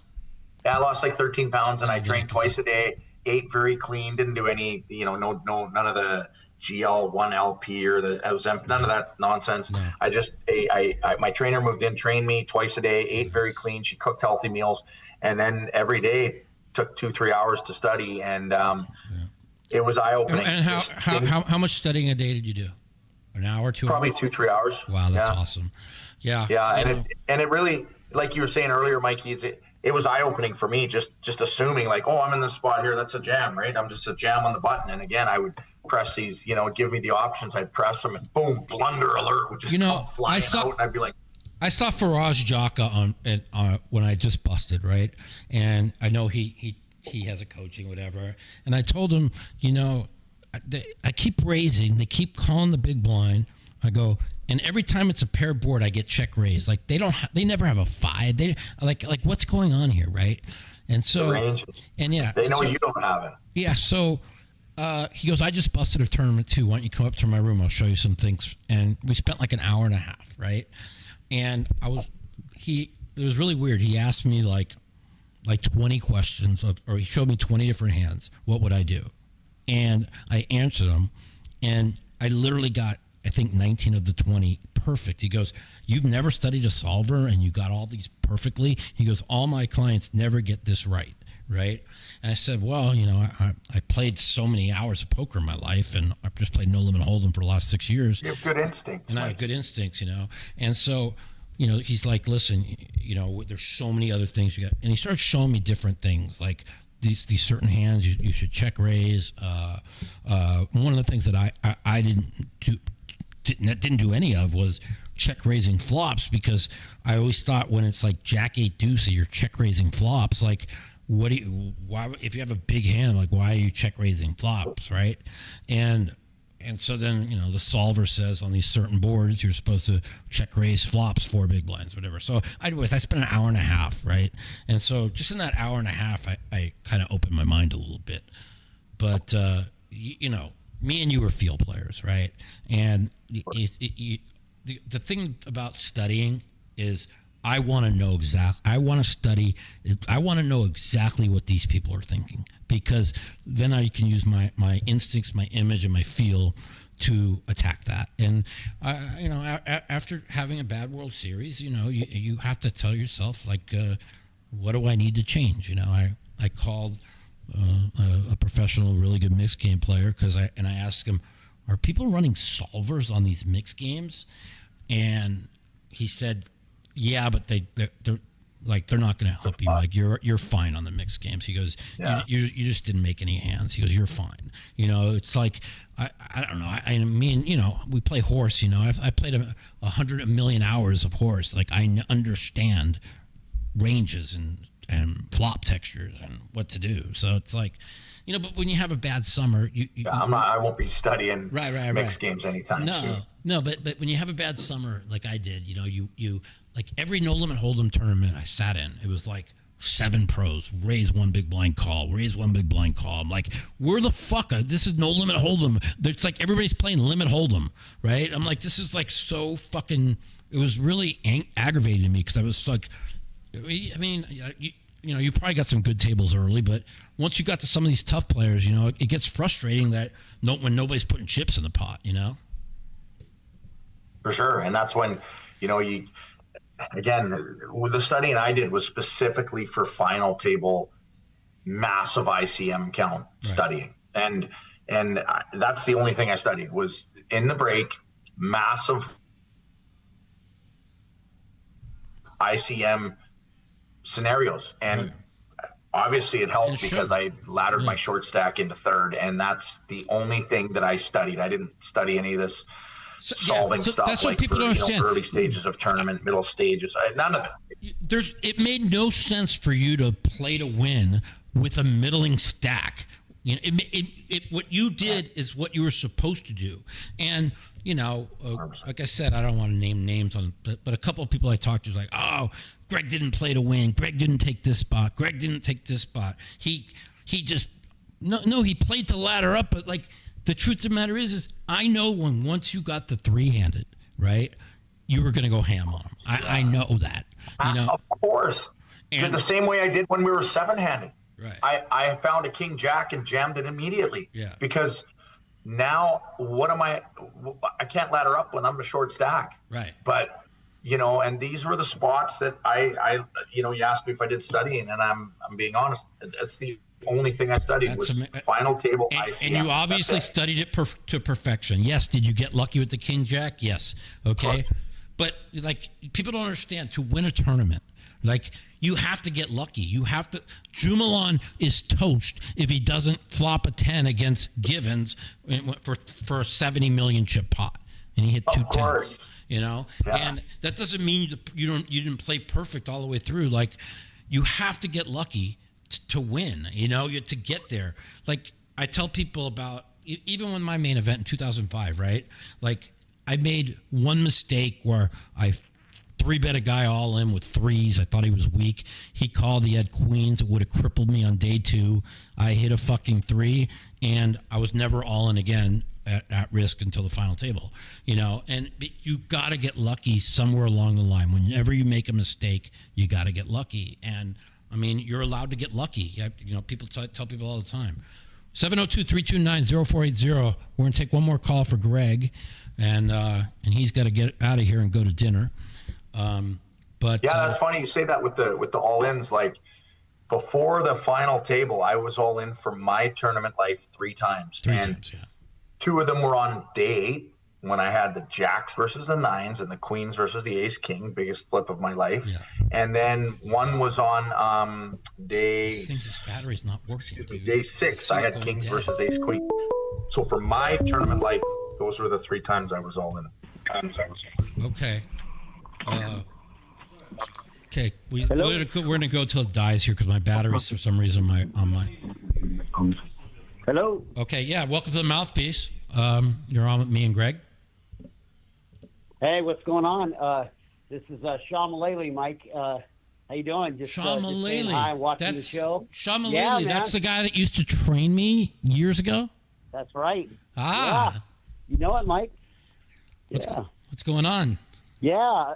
Oh, not much. I watched a lot of, probably like the last 4 days of the series, and Greg, you did a great job, and former hockey player and grinder for a bunch of years. It's so good to see you run that deep and play your stack good on the final table. It was awesome. Hey, thank you, appreciate that. Yeah. Well, you got any questions for Greg, Sean? Well, I just wanted to comment on how exciting it was to see your rail, Greg, was just incredible. Everybody was having a good time, and so many people from different walks of life coming to see it. It was really good energy. So Thank you. Yeah, it was incredible. Sean, you're not playing. You play a little bit of poker, right? Incredible. It was very humbling. Oh, I do. Yeah, I do. Yeah. I've been grinding a little bit. I watched a lot of you playing, Mike. Had some rough bad beats, but it sounded like you were playing really good. Just your hands didn't hold up, and it was. Yeah, you know, it's really weird. It's like I know when I play bad. Like when I had my injury in 2014, I lost 150K. I kept telling everybody there was something neurologically wrong with me because my brain wasn't working right, and as it turns out, my spinal cord was almost severed. So, you know, that was like my only really losing World Series. And 2 years ago, I lost small, like 46,000. I was struggling mentally, dealing with a girl issue that kind of fucked me up. But even then, I still was at the final table, the closer with a chance. What year was that? 2 years ago. And I had a chance at final table, the closer, with a chance. I needed to finish 6th to get winner for the series. I ended up finishing 9th, and I had a stomach virus where they told me if I vomited one more time, they were kicking me out of the tournament. So every time I stole a blind, I'd get on the scooter, go to the bathroom, and throw up. And they're like, Mike, you should go to the hospital. It's just another tournament. And I said, it's not just another tournament. I've had no cards all summer, and now the deck is hitting me. Yeah. I'm not going to give up. Yeah, you want to win one. Yeah, I'm not a guy that gives up. And and sure enough, the crazy part is the person who gives me my IVs. She put stuff in there to stop me from vomiting and and then once we made the final table, I'm not gonna lie to you, like everything started coming back out of me, and I even though I picked up 10s against jacks, like the second hand of the final table, like even if I won that hand, I don't think I could have gotten all the way through it because I had to run to the bathroom every 5 minutes. But you just don't give up. You play your hardest, and this year wasn't my year, but you learn from it, and that's what you have to do in poker. You got to learn from your mistakes. But yeah, well, good talking to you, Sean. It's great. Yeah, good talking to you guys. You still training? Greg. You still training? Yeah, I am. Nice. Yeah, still training. Yeah. You have my number. Give me a call. Maybe I'll start training with you or something. Oh, great. Okay. All right. Take care, guys. Sean. Yeah. Congrats, Greg.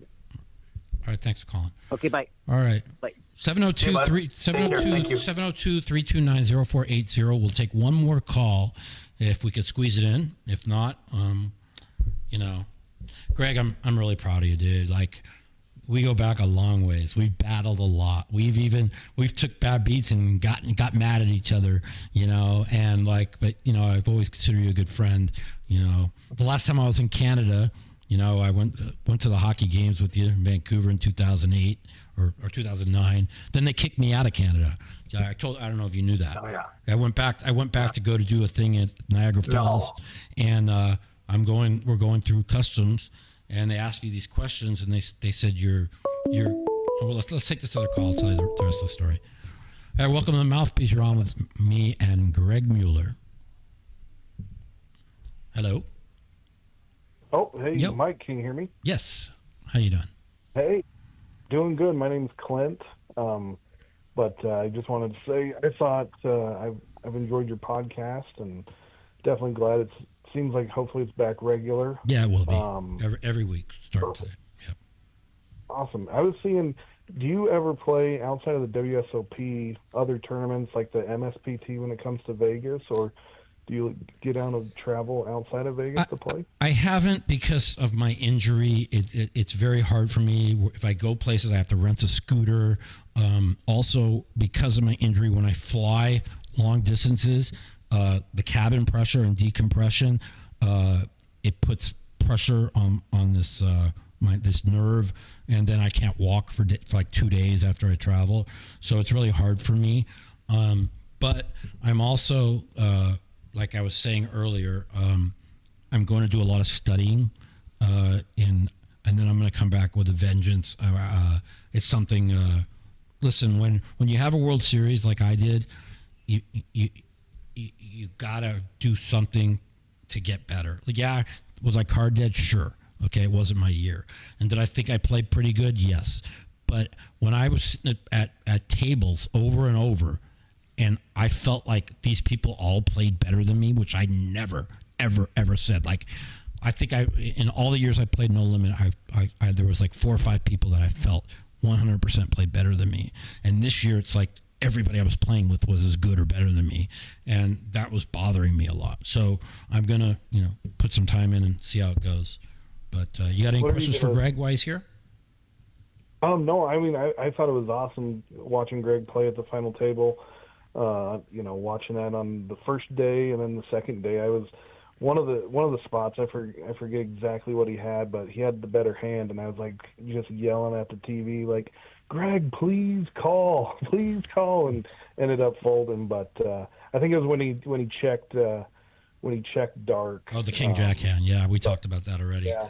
But I know, but no, I appreciate Greg. He was a stud. I was rooting for him. But what are the big things that you're studying to try and get better? Listen, I don't know. I talked to a few people in the last couple of days that really want to help me out, and I want to sit there. Listen, I am a unbelievable no limit field player, and I go with my gut. I go with my feel. But if you know what other people are doing, which I don't because I don't study it, that's going to just make things better. And I just think that if I got 2 years left in poker. That's what I've told myself, right?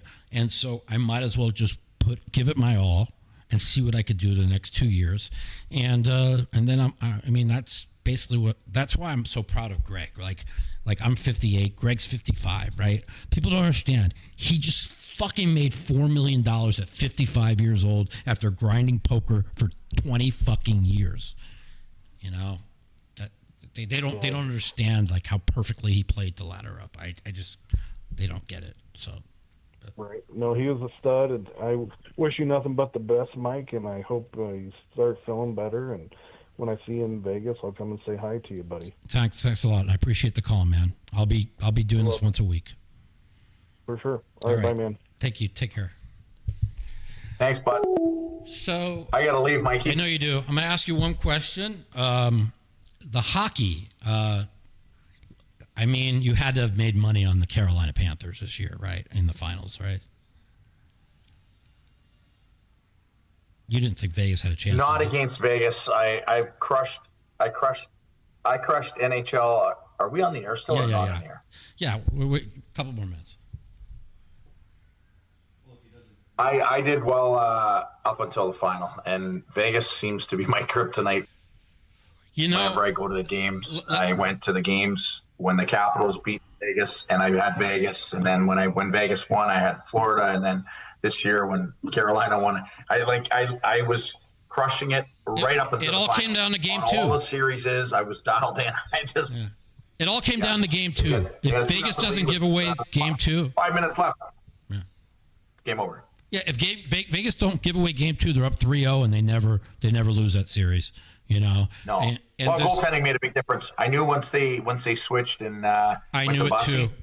I said to everybody, this is bad for Vegas because Freddie's got too many leaks. And the thing was people wanted Vegas to change goaltenders' Hart, but Hart was playing great. It wasn't his fault that they're like, he's the only goaltender to give up 4 goals in 4 straight games. But Carolina came in waves, dude. Their defense we lost a defensive player, and then it caught up to them. We were going with smoke and mirrors on defense, and listen, Carolina was just way better. Yes. Hart made amazing saves in that what was it, game 6, and we still lost. It's like that. Listen, you can't blame Hart. People are blaming Hart. No, but if you watched Anderson had lost it. He was giving up softies. And I was like, and the sick part about it is they never would have took Anderson out if we didn't. So it was meant to be. If we didn't run into him. If we didn't light him up, they keep Anderson in. He got a concussion. And if they don't concuss him, Vegas wins. Yeah, very true. So, very true, Mikey. Yeah, your hockey pretty good, actually, even I do now. Do you remember 2017 when Vegas got the team and I had no idea about hockey? I was asking you questions. Yeah, pretty good. Yeah, I'm a sports guy, and once you get into hockey, there's no better playoffs than the Stanley Cup Finals. I mean, than the Stanley Cup playoffs. It's like every game because you as a hockey player, I'm going to tell you right now, I respect hockey players more than any other sport, right? Because you know what? They don't sit there like LeBron cries, it's so tough to play 82 games, blah, blah, blah. Meanwhile, the Vegas guy, McNabb, took a puck right to the face. He had to his whole face was redone, and he was out there the next day. Hockey players, they're fucking men, bro. They're fucking men, man. You couldn't have even left that game if it was up to him. I know. But, and all hockey players are like that, right? Pretty much. 100%. I mean, you've played with them all. We're a different breed. different breed, man. They have the testosterone in them, and they want to kill. You know, they're in there to kill everybody. And you watch like the NBA softies and the baseball softies, more the NBA. The NBA is so fucking soft now; it's a joke. You know, they're like, oh, I hurt, like Anthony Davis. Oh, my finger, I'm out for the next 6 weeks. I hurt my little finger. You won't see that in the NHL, no. No, you won't, man. Greg, thanks for coming on, dude. I'm so proud of you. I hope everybody enjoyed listening to Greg and some of his thought process on kind of the two hands that really meant everything. And you know what? I had a feeling you were going to tell me the King Jack hand that you purposely checked dark to look weak and you were going to snap him off. And then all of a sudden you changed your mind because you looked down at your chips and you did exactly what I did. The only difference is you had the check mark. I would have had to call and then hold up ace deuce against queen eight. It's so funny. It's the same queen eight hand though. That's really, I didn't even realize it until you said that to me. Insane, yeah. Yeah. Insane. So enjoy, bro. You spent 20 years of grinding to be set for life, bro. And it couldn't happen to a better person. People don't understand that $4 million just doesn't fucking come on trees in poker. When you're grinding especially now. So, dude, that's the thing. Everybody's good now. Like in the old days, I could fucking blow 100, 200, 300, 400,000 betting sports. Didn't give a fuck. I just go play poker and just pick up my 30 ball, right? Yeah. I mean, when we played poker, me and you, we won 90% of the time, you know? Yeah, now everybody it's a lot tougher now. Yeah, and then they added the monkey game, so that takes away our skill. You know, if it was still horse 400, 800 every day, I mean, fuck, they could never beat us. It'd be fun. But now there's bomb pots and the drama ha's and every triple draw there is, and you know, it takes away. You know, before we could just sit there and just fold and fold and fold and just fucking nut people. But yeah. Enjoy your dinner, Greg. Thanks for coming on. I appreciate it. I hope everybody enjoyed having Greg on. I appreciate you very much. Congratulations. I wish I was there, but I swear on my life when it got down to 3, I'm like, please stop, because I want to be there. And then when you got dealt in, I was just like, please double, you know, because I was fucking coming down with the scooter. I had a special outfit made out. I was going to wear your fucking shirt. Dude, I had it all planned out, and but it was just too hard for me to to be there 3 days and with my health issues. It's all good, Mikey. I had lots of support, and I know you sure did. And I saw so. that, and I'm not, like I said, like I texted you when you busted, like I had tears in my eyes because you know how I'm an emotional guy. I play my heart on my sleeve, and people I care about, you know.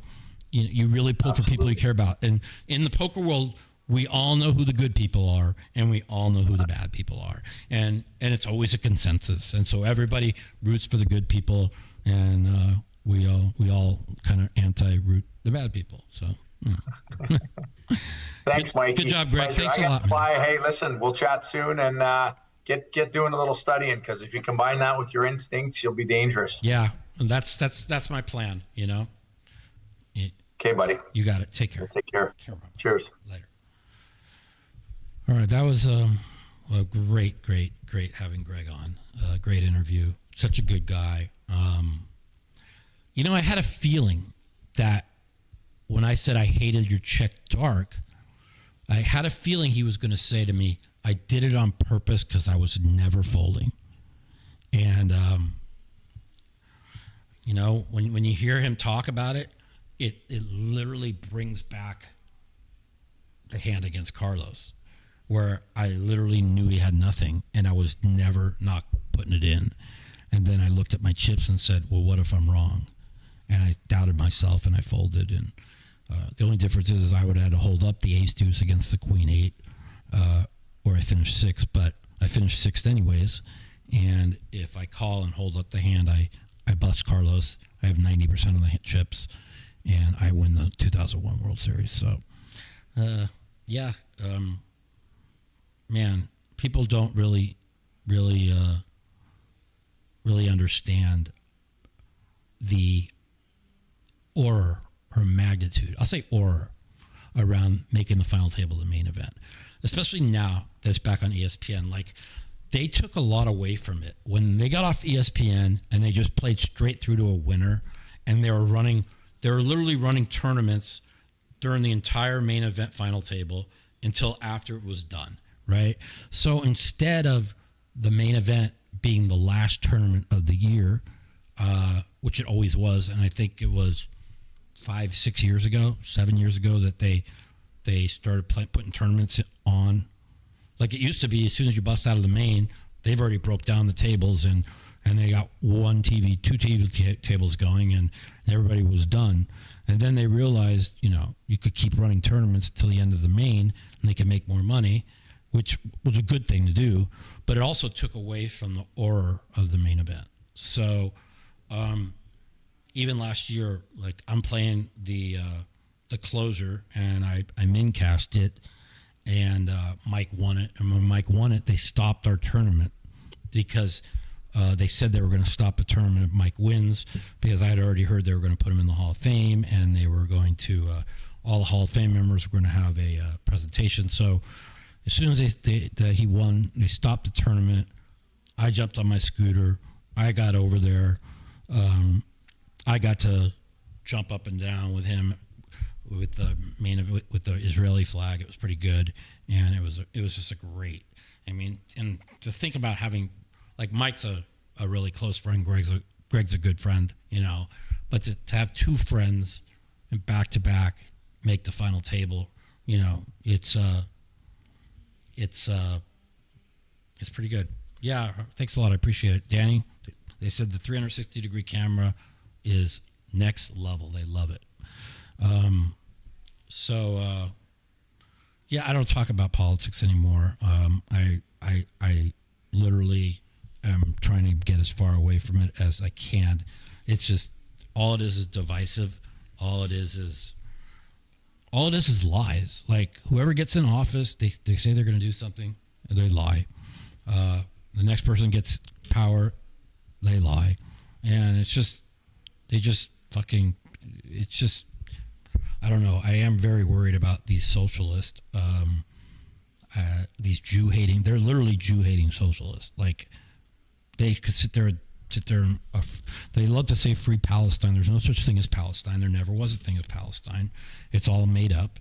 And, you don't have to like the Israeli government, but, every Jew that's a real Jew is a Zionist.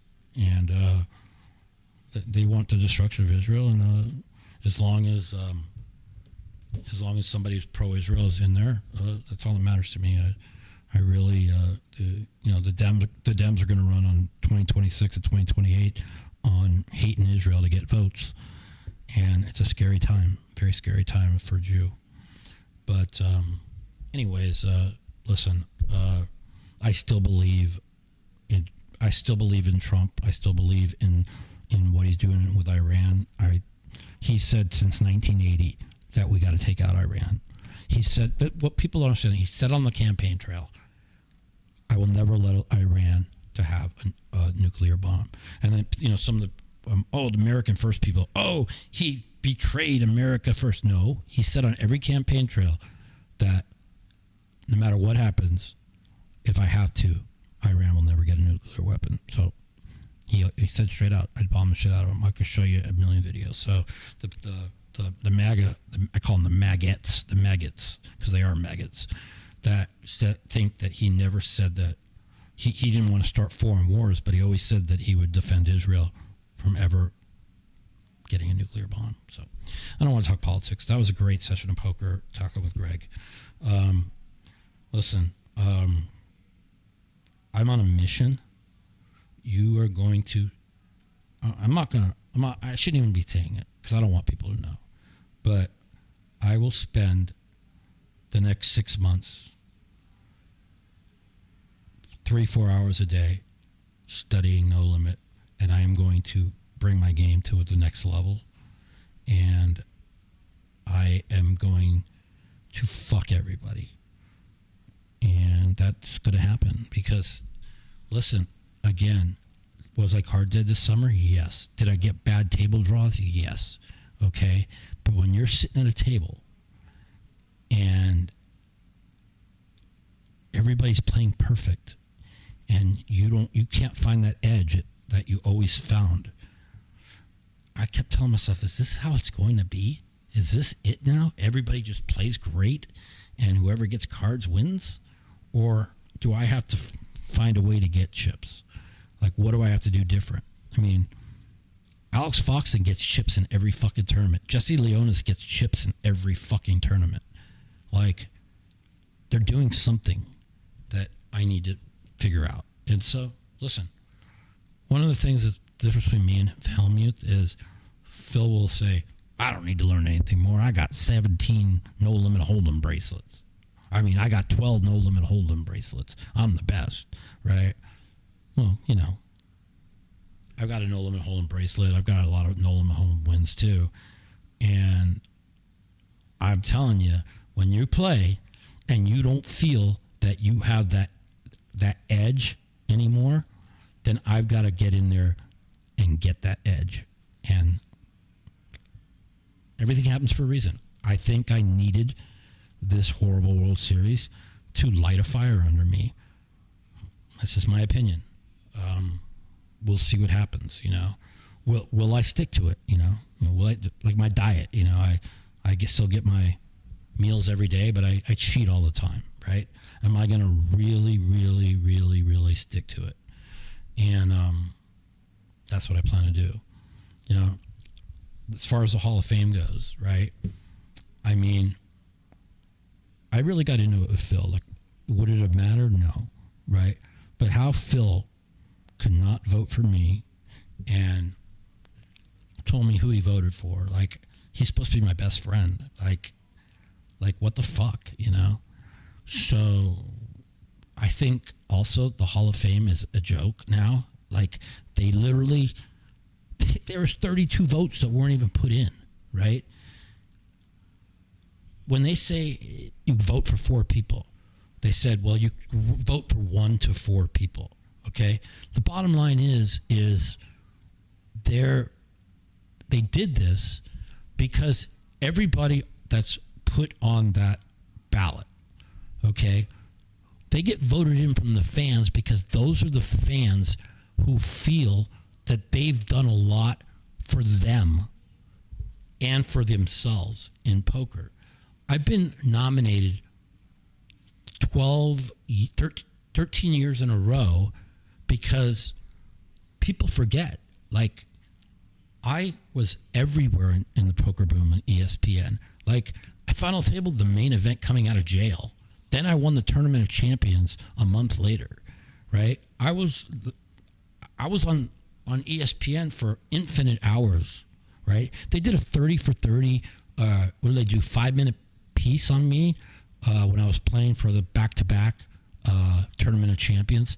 And, like, I got to get one of those where you could play a disc, because I want some of the people nowadays to watch the 5-minute Sports Center piece I had, or the Tournament of Champions I had after I final tabled the main, or like when I won NBC head up against all the best players in the world. Literally, I beat Mizrachi, I beat Isildur, I beat Scott Seaver, and I beat Helmuth, you know, and then I had my injury, you know. And the problem with my injury is I've made $4 million playing poker the last, like, 6 years, right? But what happens to me in tournaments because of my injury is a lot of times when we get deep to day 2 or to day 3, you know, my body breaks down, and it's a lot harder for me. But I mean, I still made like 10 final tables, 11 final tables in the last 10 years. Like, this is the first year I didn't make a final table, and I laddered up to 14th with no cards in the Big O. If we win like 1 or 2 hands, like, I'm gonna finish top 5 in that because I'm the best in that. So, you know, you got to make adjustments. You got to figure out what to do. Like with my injury and the after we figured out what was causing my knee pain, my pain level was really down this year, and you know, I'm gonna try and strengthen my body up. I'm going to try and lose like 10 or 15 pounds, and hopefully this pelvic floor dysfunction that I have, we figured out how to treat it. Now we've got to figure out how to get rid of it. And this is what I'm going to do for the next 10 months. I'm either going to go to the WSOP Paradise, or I'm going to play the World Poker Tour. And the reason why I might go to the WPT Paradise this year is they're adding 5 more events. I'm pretty sure they're going to be mixed games. And they got out of Atlantis. And I said I would never go to Atlantis again. The last time I was in Atlantis was 2010 or 2009. And I said I'd never go back there again. And I held my guns because it's, everything's built in. You pay a price, and so the service, they don't give a shit because it's all built in, so they're not making any more money. So the service sucks. The place is a fucking dump. They charge $8 million for everything, and nobody gives a fuck. And I said if they move it to Baja Mar, I'll go, because I heard the Baja Mar is really, really nice. And they moved it to Baja Mar, so probably going to move over there. But I'm going to spend, that's in December. So I have August, September, October, November. I have 4 months to fucking study, put in some time. And I've been playing some cash lately. I lost $7K yesterday, won $21K the day before. But I feel like I feel like I got my confidence back. Like I thought I played really well both days.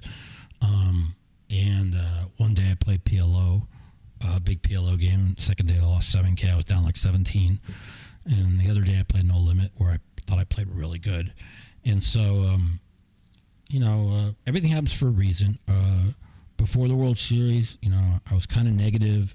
I was like, the cards aren't coming my way. Even though I'm staying even in poker, I'm just not hitting cards. And I kept saying, I'm really worried about this World Series. I'm really worried about it. And I've never said that. And as it comes to be, and it came to fruition. And I've told you many times, like, positivity breeds positivity, negativity brings negativity. So when you start telling yourself you're really worried about this World Series coming up, you've already instilled negativity, But after the first week, like, I thought I was locked in, The first No Limit tournament, the 5K, I punted terribly. But then after that, I cashed the PLO, made a mistake late, or made a mistake on day 2 in the money. Small mistake, but I still had 10 outs to hit on the river. I watch people hit them all the time. And I thought I played really good. I thought I played really good. Last year, 2 years ago, not this last World Series, a year before, I thought I played A+, and people noticed it. People came up to me and said, "You're locked in, Mike. You really look great." This year, I heard people say, "Oh, you're being negative."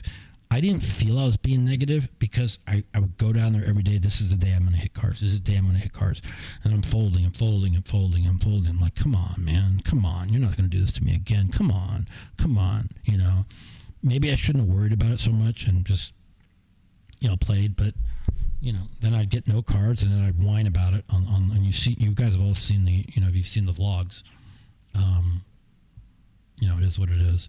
Yeah, well, Daniel talked about this one hand in PLO, right? And he's like, "Oh, Mike played scared." No, okay. When you're playing the 50K PPC, right? The two games that play the biggest are PLO and the triple draw, right? So the first hand dealt was a hand I had like ace queen 10 double suited. I should have repotted, right? But it was the first hand dealt, right? And on the first hand dealt on day 2, and maybe I wasn't ready, whatever. But it's not like you misplay a hand here or there. It's like Daniel can act like, "Oh, I don't ever misplay a hand. I'm the Almighty," But yeah, he talked. He was like really disappointed when I said to him. He says, "Mike, that's a 3-bet hand on the button." I said, "I know, but it was the first hand dealt." He goes, "That's no excuse. That's no excuse to play bad to play bad in this spot." And he's right, But again, when I'm got to the last 12 last year in the 50K PPC, I told myself, you don't need to play big PLO pots, and you don't need to play big triple draw pots, and you just maneuver in the PLO, and you don't need to run huge bluffs. In the triple draw, you just play ABC and draw perfect, and play the games you're great at. The horse games. And this one that happens this year in the 50K also was Daniel kept saying, you got to bluff more. You got to bluff more. Well, I end up bluffing off 134K of my 250 in a PLO hand, which I really, that got me down to like 100K for no reason. And I said, Mike, that's not your style. Stop listening to him. Stop listening to him. Yes, you in other tournaments in PLO tournaments you might need to bluff more, but like in the 50K PPC, you play to your strengths and you do what's good for you.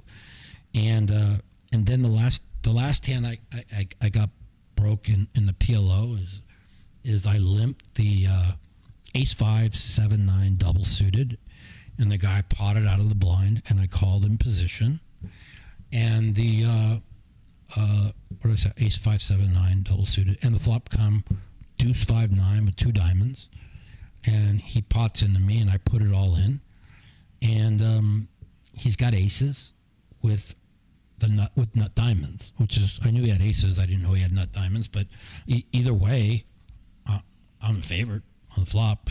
As it turns out, I'm like 51-49, right? But I don't want to. I put all my last 105 chips in the 50K PPC in a PLO hand where I was a flip. Like, why? I don't need to do that. And then the turn, at least if a diamond comes on the turn or a deuce comes on the turn, I still can hit a 9 or a 5. No, he turned me stone dead. He hit the 1-out ace right on the turn where I have no outs. And that's how I busted the 50K. You guys, if you haven't seen like my vlogs on the 50K satellite, it was literally, I'm literally telling you right now, the most painfulest thing that ever happened to me in poker, beside flopping the king in the main event in 2005 at the final table and him hitting running hearts. I mean, we had 4 people left on break. I had 200,000. 250, you automatically are in. We're playing 5,000, 10,000 blinds, 10,000, 20,000. And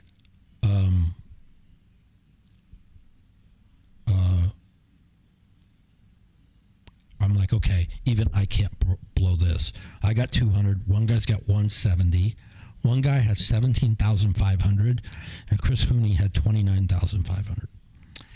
And the very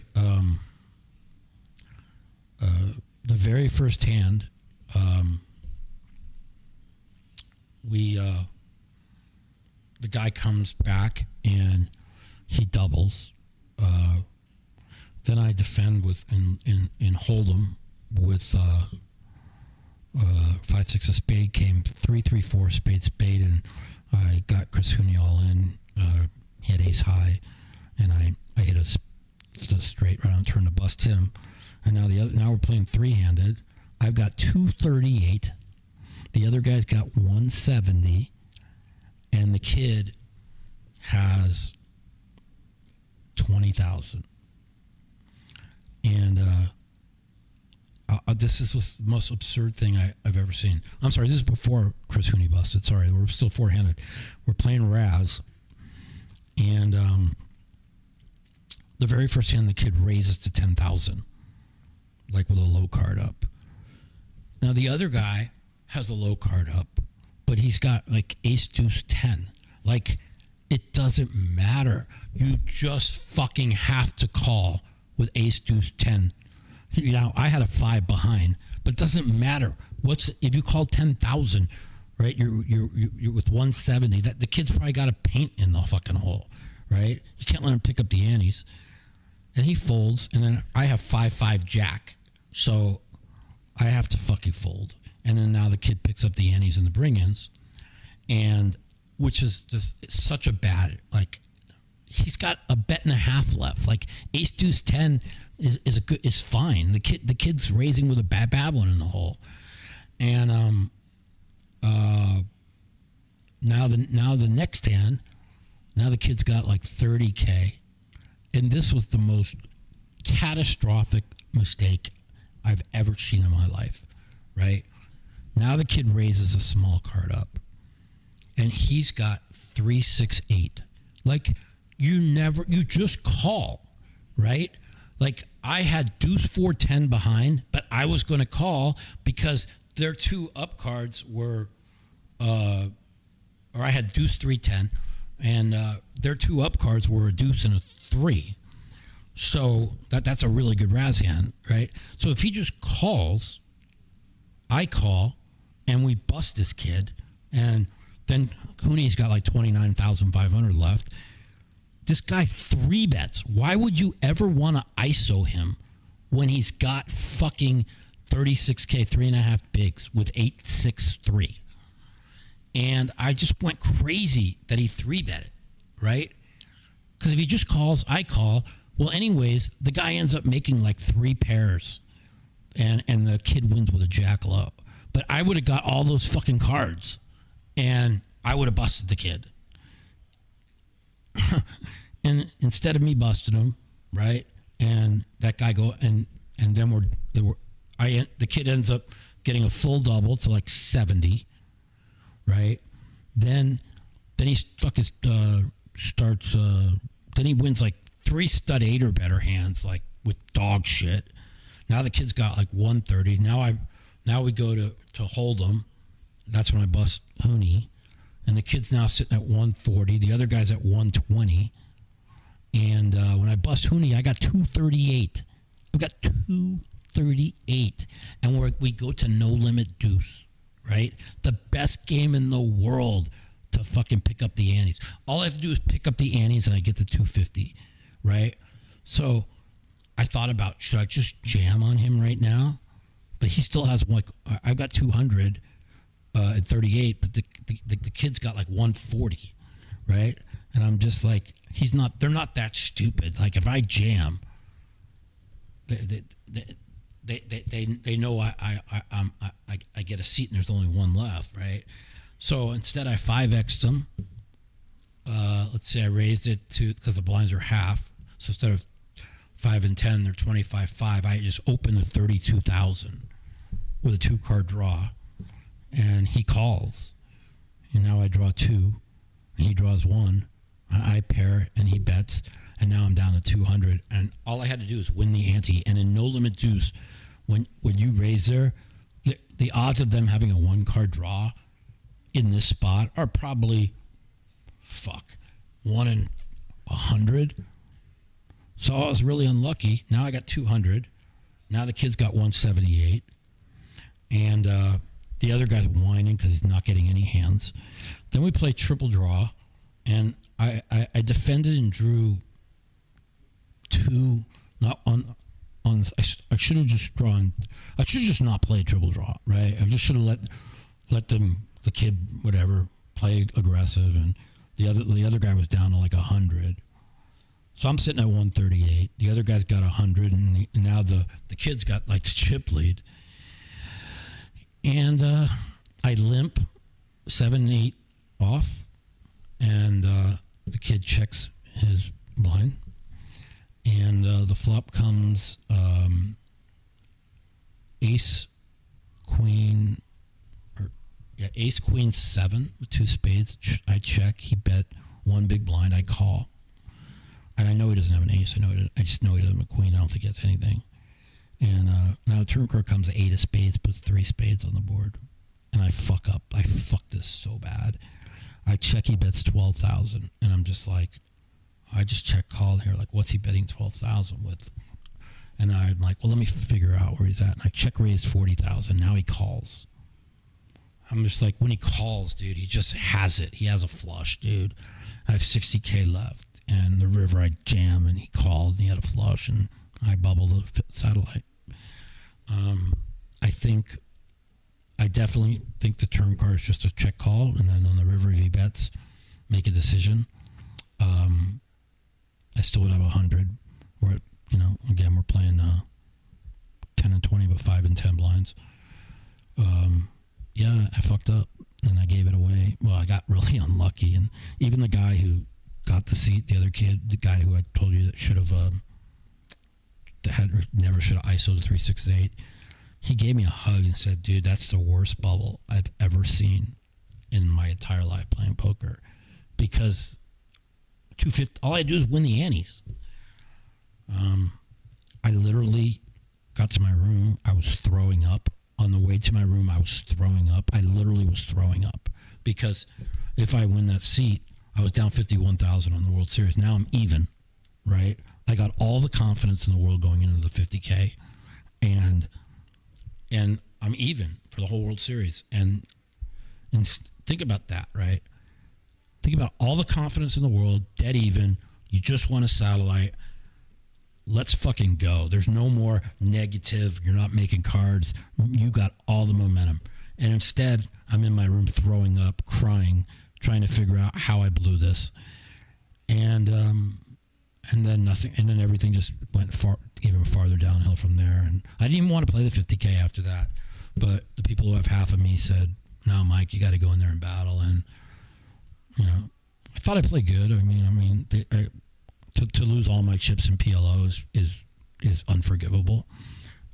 Bluffing off 130 was unforgivable. So, yeah, I kind of got what I deserved there. It was a tough World Series, but I'm going to learn from it. I'm going to get better. Everybody, I appreciate you checking in the Mouthpiece. We're going to do this probably every Friday. Football's coming up.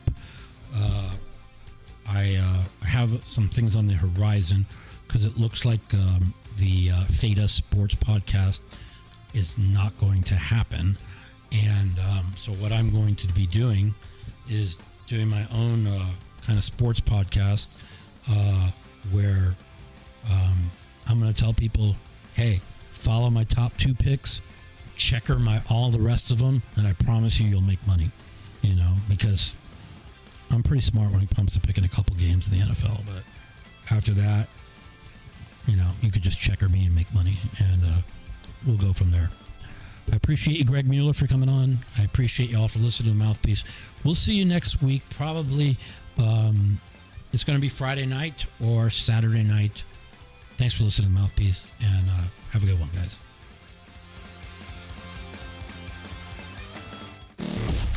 The Mouthpiece.